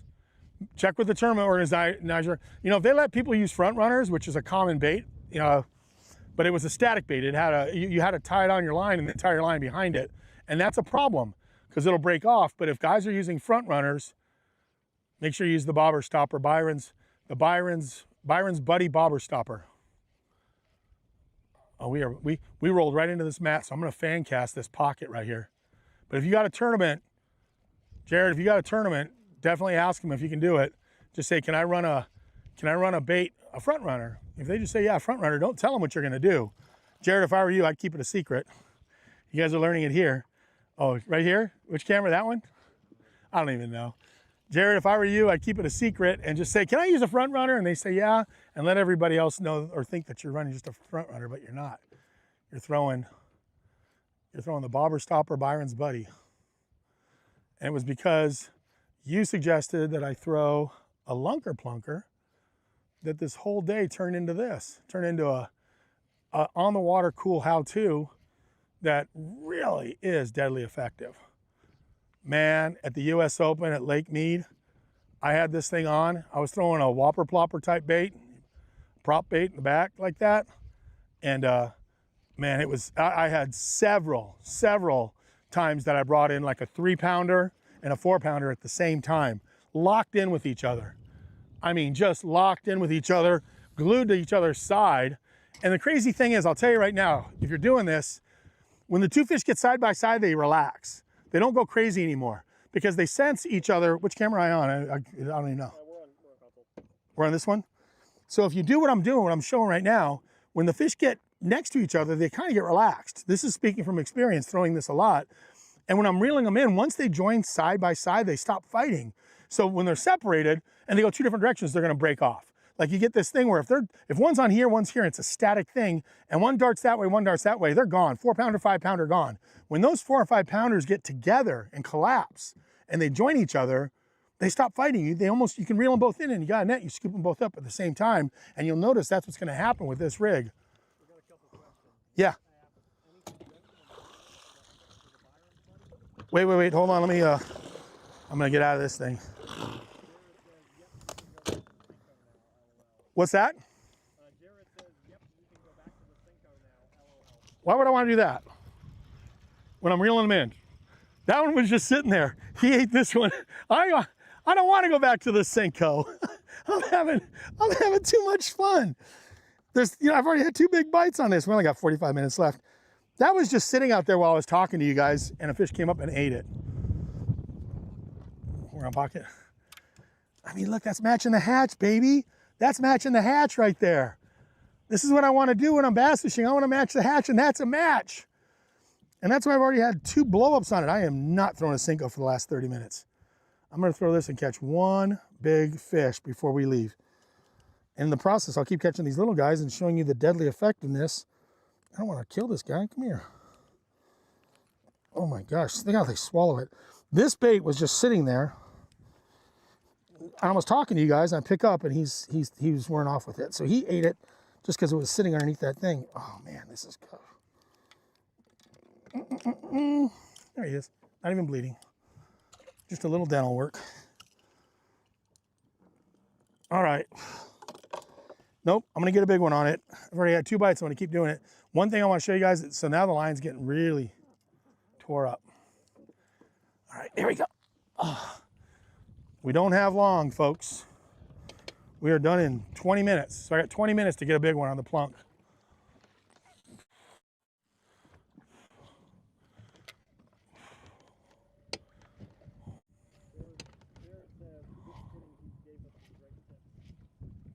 Just kidding, what? There he is. Every cast. Well, I found the nursery. Jesus. You think they like it, guys? You think they're eating small stuff? Might as well keep these pliers in my pocket.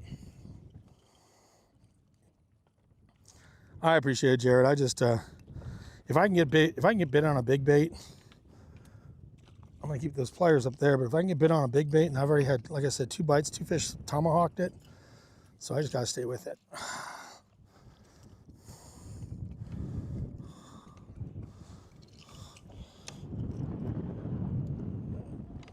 Ah!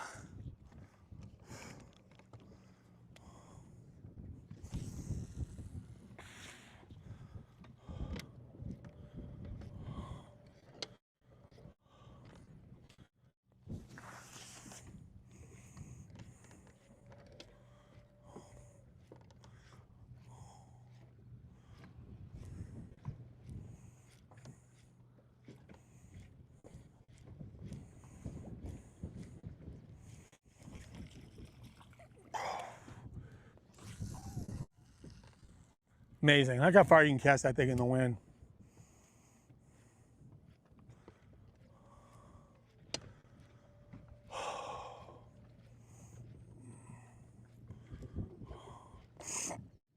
"20 minutes left.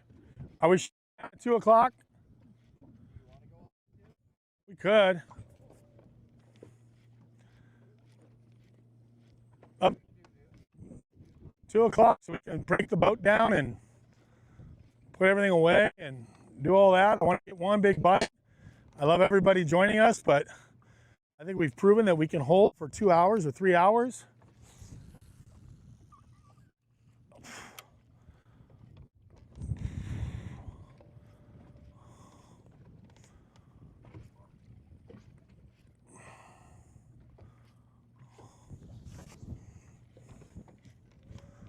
I just got to find a bass eater, like a real bass eater out here.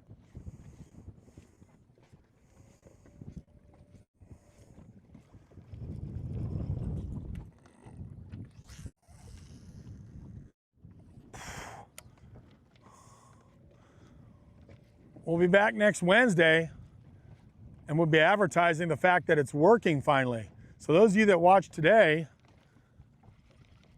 you got to have like a sneak peek secret look at it, because we weren't sure if we were going to be able to hold it at all. This was all speculative, every bit of it. Hell, last week we came out here, we didn't think we were going to be live at all. We came out here just to test equipment, get to know the boat, figure it all out. Next thing you know, we're live for an hour and a half last week, and we're like, well, let's go out and try to double it this week. And here we are, doubling it with not a miss in the audio, a miss in the signal.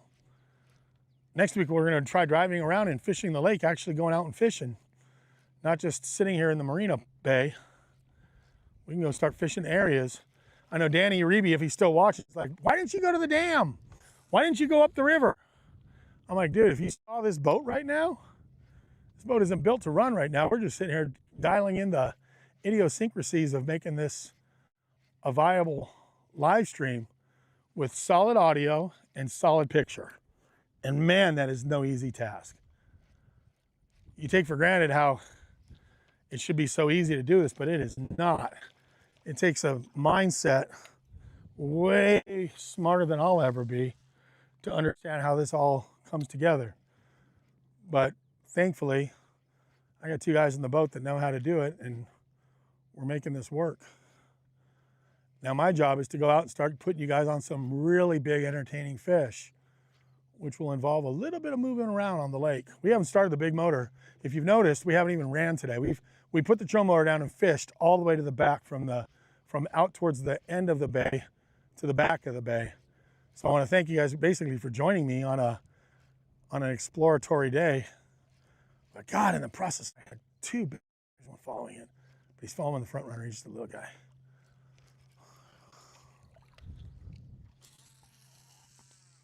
It's like a golfer trying to hit that perfect fairway shot right there. When you throw that plunker, it's like you're letting a golf ball go. You can drive it a mile, but you just want to hit just on the outside lane.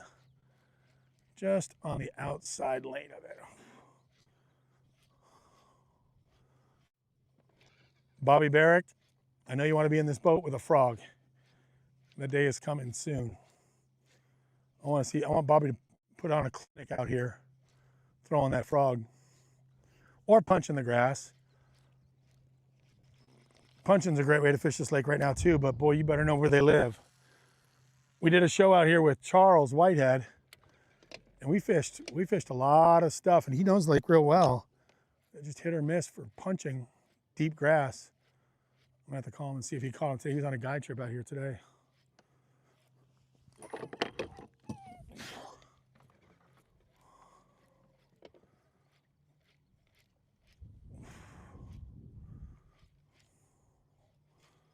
They are not in the backs, they're on the points.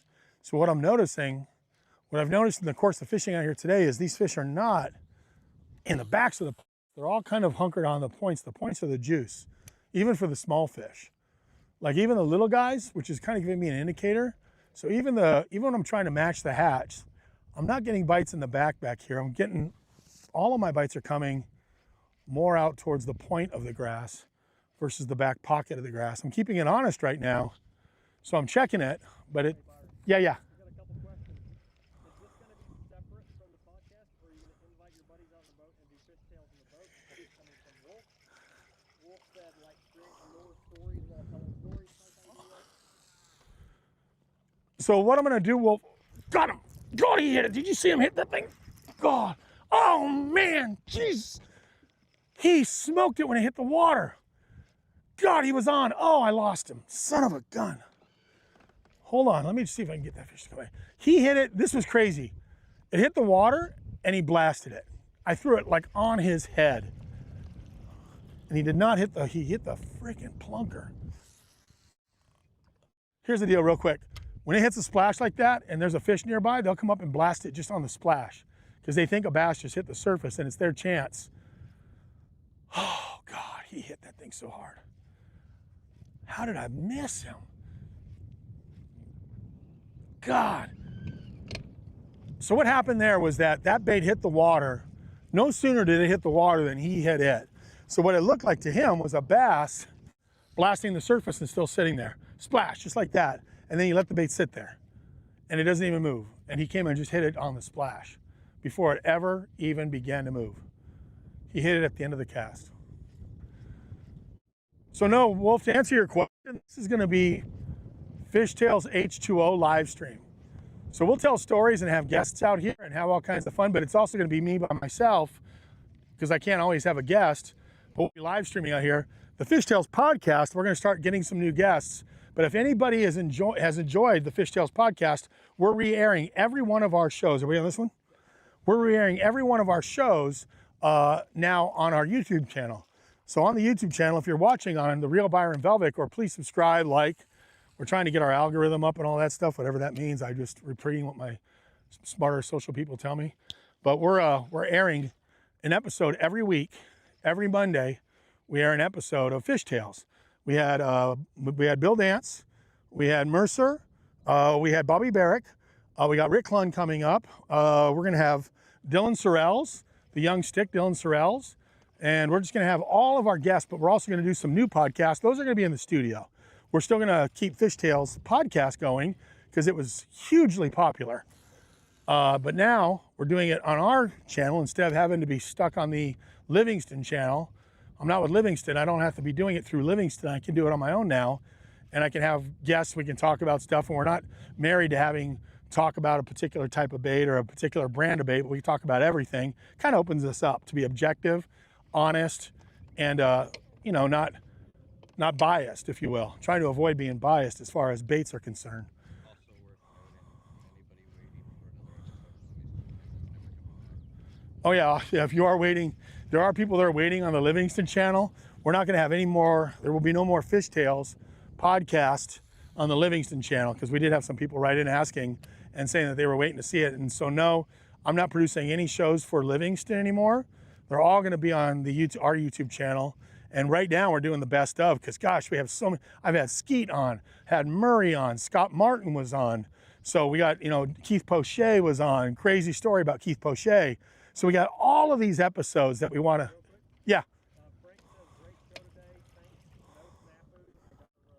No snappers. Frank, thank you for watching. Thanks for sticking around with us, Frank. Man, I got to appreciate the people that have been here the whole day. Frank, where you at? Frank, bye. Appreciate it being out here on the boat with me. You guys are awesome for joining me. We're going to be done here in 13 minutes. We're going to sign out. So for the last 13 minutes, I'm just going to keep trying to get one big bite on the plunker, because that's 3 of them now that have blasted it and missed it. That's pretty exciting to get 3 big bites on the plunker and catching all these little guys on the Byron's Buddy in front of it. And you guys helped me name the Byron's Buddy. But thanks, Frank. Have a good day. Thanks for joining us.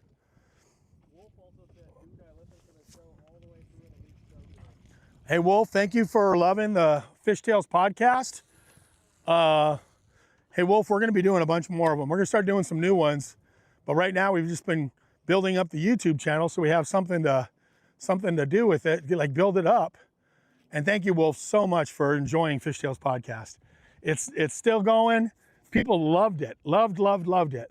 I have a whole bunch of new guys I want to have on as guests. People, friends of mine in the industry have asked about doing it. I'm like, yeah, let's just get this live stream up and rolling. So we're gonna do live streams on Wednesday, and we're gonna be doing podcasts, the Fish Tales podcast, on Mondays. And we want to do this almost every Wednesday if we can. Let me turn the boat around. We're blowing into this grass right here. That's our theory. That's our plan.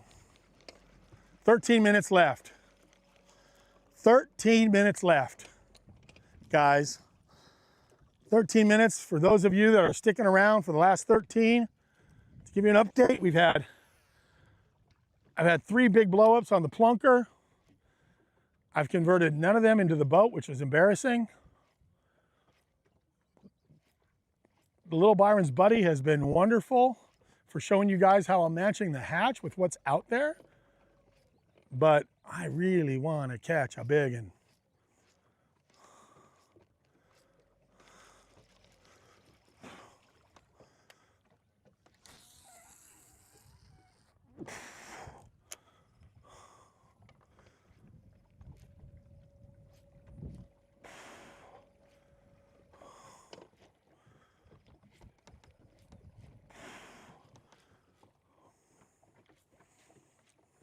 Jeez. It's almost too calm and too clear in here. I gotta move out. I feel like this is really feeling like Major League Fishing right now. I'm watching the clock. I got 10 minutes left. I gotta put the bait where I think I can get bait in the last 10 minutes. Come on, think about it, Byron. I had a keeper blow up right over there. Probably better than a keeper. I'm gonna try the inside grass line real quick. As I can do that, right here, I can fish the outside grass line and the inside in this little stretch right here. So I can throw up to there, pow, put it right up in those shallows.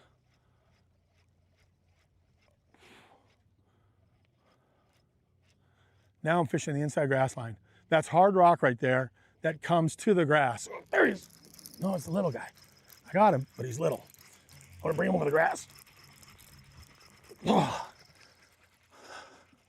First cast, inside grass line. See that? First cast, inside grass line, little dude. See, that's where I just cast over into it. Man, it's like they've never seen it before because they haven't. Not too many guys can throw a treble hook out there with nothing else. This is one way to fish just a treble hook. And you think they believe in it or what? Dude, it's crazy. Come on, I'm doing a little dental work. I'm his new dentist. Oh, there he goes. Where's my bait? Like the Matrix, there is no clock. Like the Matrix, there's no clock. First cast, inside line.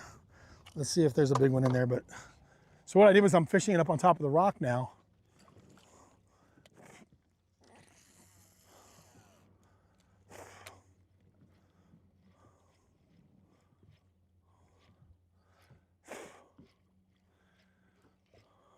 Oh God, did you see that?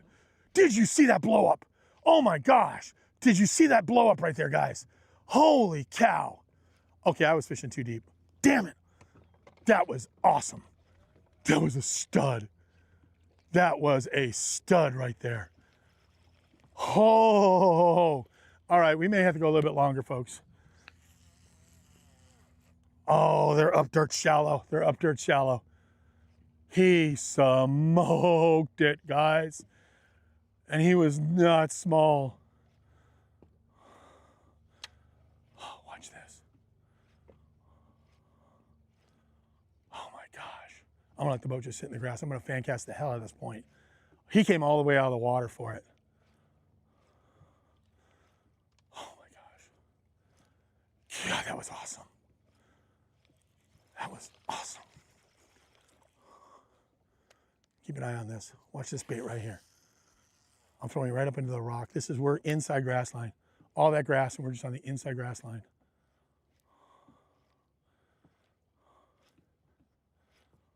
Come on, come on, come on. I'm excited now. I'm shaking. That was a big one. That was a good fish. I mean, and he cleared the water trying to eat that thing. He could care less about that front runner. He wanted to smoke that whole plunker, baby.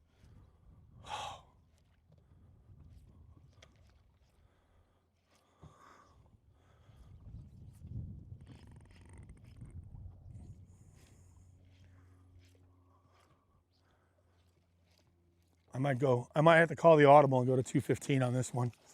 It's like the light just went off on my head. And if I catch one more, if one more comes up like that one, it's like, guys, they're dirt shallow. They're not in the grass at all. They're inside the grass line, up in the rock inside the grass.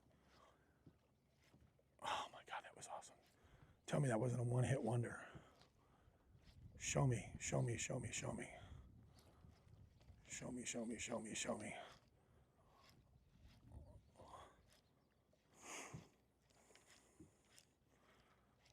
God.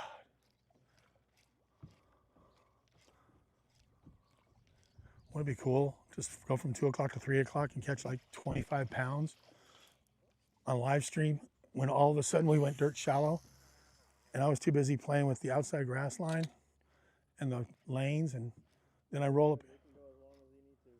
Guys, if I want to pick that back motor up, I'm going to fish shallow for a little bit here. That was a beast. That was a good one. And he was dirt shallow.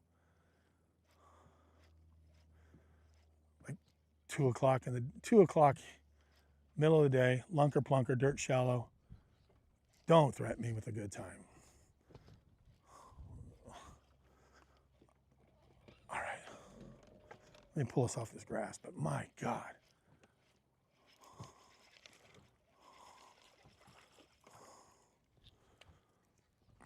I'm gonna make long cast across this point. So what we're fishing now is the inside. We are all the way inside this mat.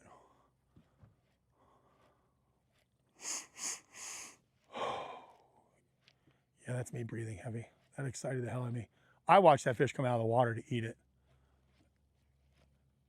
I've had 4 bites now on this plunker, and that one was by far the biggest that I could tell because I got to see his whole body come out.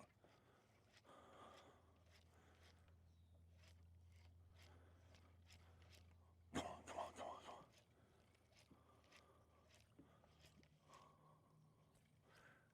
I want to get one so bad. I do. I want to get one so bad for you guys.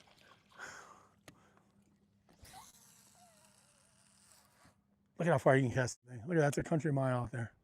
You got to use a big reel, big spool. You see one?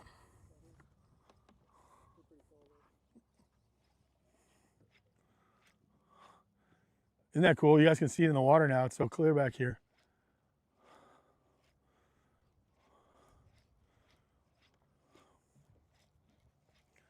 All right. Yeah, I'm gonna go down this. I'm gonna stay on this inside line right here. I'm literally gonna go this way. So what I'm gonna do now is I'm gonna stay inside the grass line. Hey, can you do me a favor and just trim the motor up? And what I mean by that is there's that handle right there has a little button on it. Where you're at, under the umbrella. Motor up. Yes, that's it. Keep going. We're gonna go dirt shallow. Those of you that are still watching, we're gonna go shallow after what I just saw. That was a big one living right there. So what I gotta do is start fishing that. It's that brush right there, that little buck brush kind of inside line. I mean, we are really, really shallow right here. These fish could be way up on the bank in the middle of the day, which would be really cool. That one sure was. I'm just gonna creep through here. I shut the live scope off, by the way. I probably shut off all my electronics. I could do that. I'm just gonna shut everything off. So what I'm doing now is I'm just turning off everything. What that does is the boat runs real quick. Now I'm running silent. So the boat is not transmitting any signal at all. I don't need any electronics on. If I'm throwing top water shallow, I'm gonna cross these flats. There is no reason to have electronics on, not a sound. I want this boat to be completely stealth. So now, just shut everything off and just sneak across this flat. I mean, you can see the bottom right here. Look, I'll show you something. Watch this. Here, that's how deep, see that? That's how deep the water is right there. You know, it's like that's the whole depth of the water. It's just about chest high. If I was walking around here, I'd be chest high water. So that's my new graph. I don't need a graph now. That's my graph. You know, oh my, I'm 4 guides, 5 guides, 3 guides. That's my new graph. But what I'm doing is I'm going to fish inside grass line and I'm going to make long casts and just now my target is going to be these inside pockets. And I'm still fishing the big bait because I just want to get a big bite. And we started with lunker plunker. We've gotten bit with lunker plunker. We're going to stay with lunker plunker. But the Byron buddy got pulled down. Look at that. Byron's buddy. For those of you just joining, it's been a fun day with this thing. A couple bobber stoppers, a little front thing. Get some nail polish and paint that thing. All that thing. I'm running out of feather on it. It's getting so beat up. Here's something really cool right here. I want to show you something. Roadbed. See that roadbed right there? It cuts right through there. You can see it.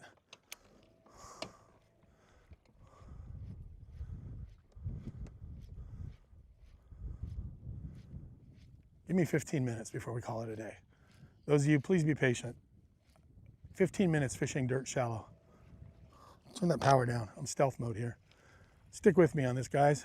I want to go 15 minutes dirt shallow.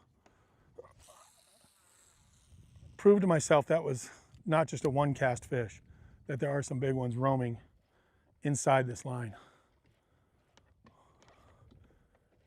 That fish would have made the show. Nice big late afternoon fish on the plunk. Come on, baby, eat it, eat it, eat it, eat it, eat it, eat it. God, I hope you guys are excited as I am right now because that was pretty exciting. I just have to see another one do it. God, it's so perfect. We have the perfect conditions right now.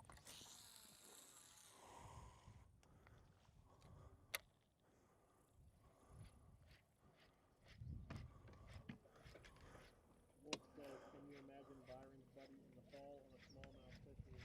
Dude, that's the U.S. Open was a smallmouth fishery. Wolf, to answer your question, so in Lake Mojave has become a full-blown smallmouth fishery, and this Byron's buddy When I said this was the mother of necessity, those 3s and 4s and 5s I'm talking about were all smallmouth.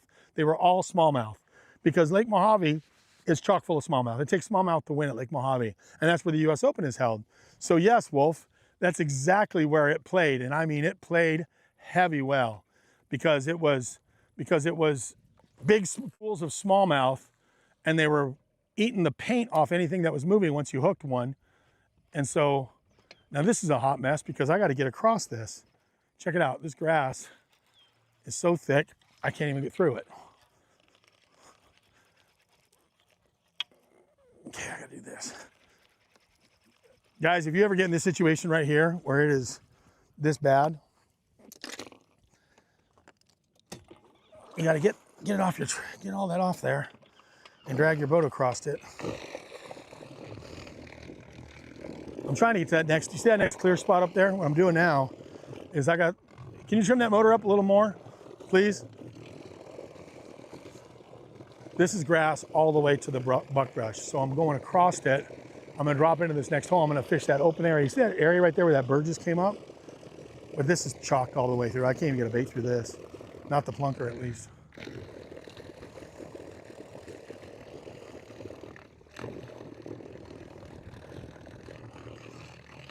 Stand by. I can't hear nothing right now. What was that? Someone asked what lake I just logged in. Hi, whoever just logged in, welcome to Canyon Lake in South Texas. We are fishing, we have had a fun day out here.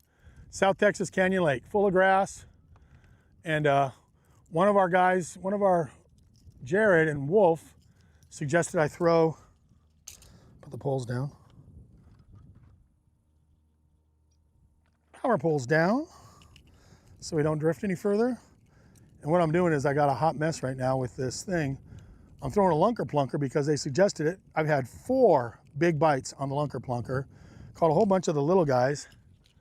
The front runner, no, I'm sorry, the Byron's buddy. And I'll show you what I'm talking about. If you just logged in, hi, welcome to the show. For those of you that may have just joined us towards the end, we're normally on during the day, but I've created a hot mess here, but I want to show you what's going on. And one of the guys said we need to come up with a name for it because it's not a front runner. We're going to call it a Byron's buddy. And right now you can see that it is all tangled up in there.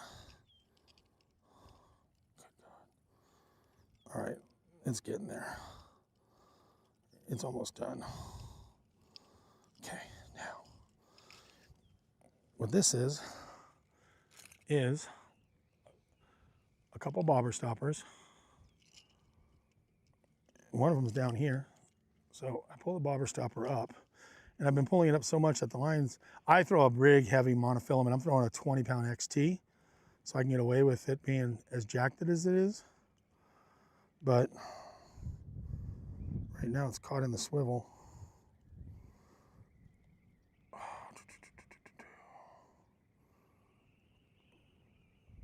Eric says, put it on the trailer, go get a beer. Eric, thank you, Eric, for telling me. Eric says, put it on the trailer and go get a beer. Eric, I'm gonna catch one big one on this dude right here. This has been awesome.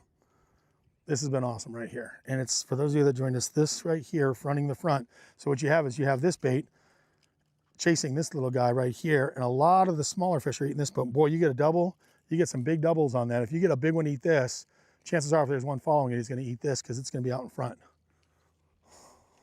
Wolf says, this is the best choose your own adventure show ever. The best what? Best choose your own adventure show. Choose your own adventure show. Hey, Wolf, I appreciate it, man. Hopefully this thing catches on. A lot of people enjoy what we're doing. We got high hopes for this. You know, I did a lot of shows on ESPN, NBC Sports, Outdoor Channel, Guide's Eyes, City Limits, Going Coastal. You know, I did a lot of outdoors. I never got to talk to the viewers. In all of my outdoor programming life, and there's been a lot of it, you know, I was blessed to be able to be given the chance of doing Bass Center. It started with Bass Center on ESPN, and then from Bass Center on ESPN, it turns into all these other shows. But I actually get to, I mean, I'm out here with you guys, and one of you say, hey, why don't you throw a lunker plunker? And I'm like, I got one of those. Jared and Wolf, you guys are like, let's go for it. We're in the boat together. Last time, I was throwing a Cinco, and we got the suggestion to start throwing the Cinco, add some chartreuse to the add some chartreuse to the tip of it, tip to both sides because it was wacky style, and there we go, start catching them on the chartreuse wacky style Cinco. And that's what's fun, is that I'm gonna be out here with you guys. If if you guys say, throw a red eye shad, why don't you throw a whopper plopper? Why don't you throw old Michael's, or old Labino lure, cotton cordell, whatever. I mean, Rico's, Yellow Magics. A friend of mine loves Yellow Magics. See, now we're in the lane. So what I am right now is I'm dirt shallow in the lane. I'm keeping this honest. That big bite I had, I'm gonna keep it honest by fishing the back of this pocket in the same dirt shallow, looking for another big one. So now that I'm dirt shallow, for the last 15 minutes here, we're going longer than we were. I can't believe we're still live. I can't believe the signal held, everything held. You guys that are watching, it has been a labor of love for all of us in this boat to get to this point to where we can sit here and give you guys a perfectly good streaming show out on the lake on multiple channels. This was just a test. Consider this a field test. Not advertised, not promoted. I didn't want to tell a bunch of people we were doing this because we didn't know if we'd even get started. We didn't know if we'd start the day off with it. I started hearing audio issues. I'm like, we might even have audio issues right from the start. We may not connect on all different levels. And it's all come together yet again for another great show. And now let's just put a cherry on top, catch one big one right here in the dirt shallowness of the back of this thing. Woohoo! Check out that tire over there. Isn't that weird? Yeah. Oh, did he hit it? Look at that. Did you see that blow up? I mentioned the tire and I get blown up. That wasn't as big as that other one. He hit it though. Isn't that tire strange? Like, who stuck that tire straight up like that? You gonna tell me that tire just washed ashore and rolled ashore? All right. Therein was a bite. Let's see. Everything's still good. Anybody comes out to the lake now, they're just gonna look for a tire standing up. If I catch a 7-pounder, they're gonna be like, oh, just go to where that tire's at and catch that 7-pounder. God.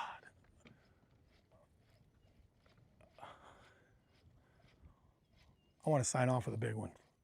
Come on, give me one big one to say goodbye. I've had 4 big blow-ups, guys, 4. And that's pretty awesome in the middle of the day on a lunker plunker to get 4 big blow-ups. I just want one of them to eat it and get a hook in them. Man, sometimes when they hit topwater, it's like they do everything but hit it. I know you guys watching have been there before. There's certain times where they blast, I mean blast your topwater, and they miss it. And you're like, how did that happen? Like the whole thing explodes and a baby seal just came up and smoked something on the surface, a mackerel, and there's nothing, nothing, zero. Your bait's just still sitting there, waiting to be, look at that, look at that. There was one, but he's a little guy. He's not like the big one.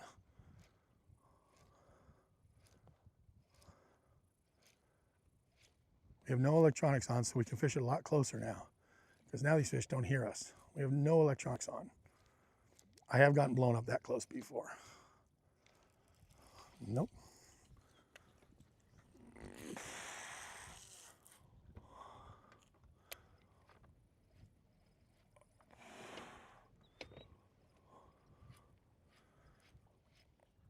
Oh my God, look how dirt shallow we are. Look at the bottom. See it? I mean, you get out and walk right here. If you want to get a good angle, you just get out and start walking around, except we're connected by wires. But if it was like an ESPN show like it, if it was one of my network television shows, the camera guy would get out and just start walking the shoreline, ask me, hey, is it okay if I walk the bank while you're fishing? I'd be like, yeah. So when we were doing Going Coastal and Guide's Eyes and all those cool shows on ESPN and Outdoor Channel, that was so cool. Because the camera guys would be real, they'd be like, hey, if I can jump out, I want to walk the bank while you're fishing.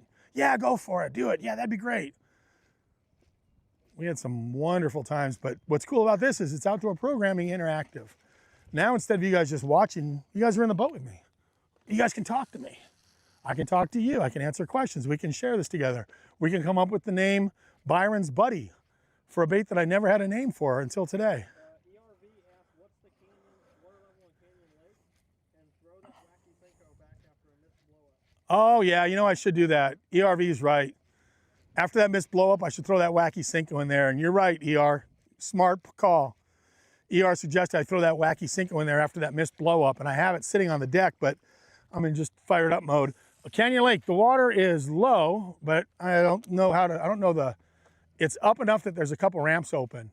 Everybody thought there was no water left in the lake, and the water was so low that there was no ramps open. And for a while, until that flood at the Guadalupe River, that horrific flood, that unfortunate flood that did so much damage to the Guadalupe, it actually brought water into this lake and filled it up enough that the ramps opened back up. So about a year ago now, before the flood, I think the flood was in July, this lake was closed to boating. You had to have a boat in a slip in order to even be on it. God, I can't believe I can't get bit. I am using a rod by Trica. It's called the Predator. And I actually designed this rod. This is the swim bait rod. This is the double X heavy, medium action fast. If you can see that, it's a 7/9 double X heavy. They have a single X, a double X, and a triple X. But it's the 6X Predator series. And I'm no longer with Trica, but they asked me to design a swim bait rod. And so I said, well, you know, this is a perfect swim bait rod, but it's also great. Well, Lunker Plunker is like a swim bait. But they make a single X for the small swim baits, a double X, and a triple X. Made by Trica, Predator series rod. Oh, well, I think we should probably quit. I am stuck back here in this stuff. I'm gonna have to motor out of it. And I'm gonna go make a couple more casts up there, and that's it. We are in the deep thick of it. And Wolf, I appreciate you sticking with me. And oh my God, that big bite was so exciting. But dang it. Here, I'm thinking I'm gonna get 30 pounds fishing shallow. I wish you would have been with us sooner. Look at that, look at this. You know what, I'm gonna reel it in slow in case there's a big one. This could be really cool, guys. If this works out, this is what you do in a tournament. You reel it in real slow. That little fish is jumping all over the place. So I got him, and I got my bait. See that? You see him jump? Now you talk about attracting a big one. This is where all of a sudden a giant could come up and eat it, and they'll eat it right at the boat. If you guys are ever somewhere that they're just crazy big ones, and they like to eat the little ones, do what I'm doing right now. Slow roll it in. Here he's swimming by the front of the boat. Here he's swimming under the boat. There he goes right there. But look at this. Oh no, he's over here on this side.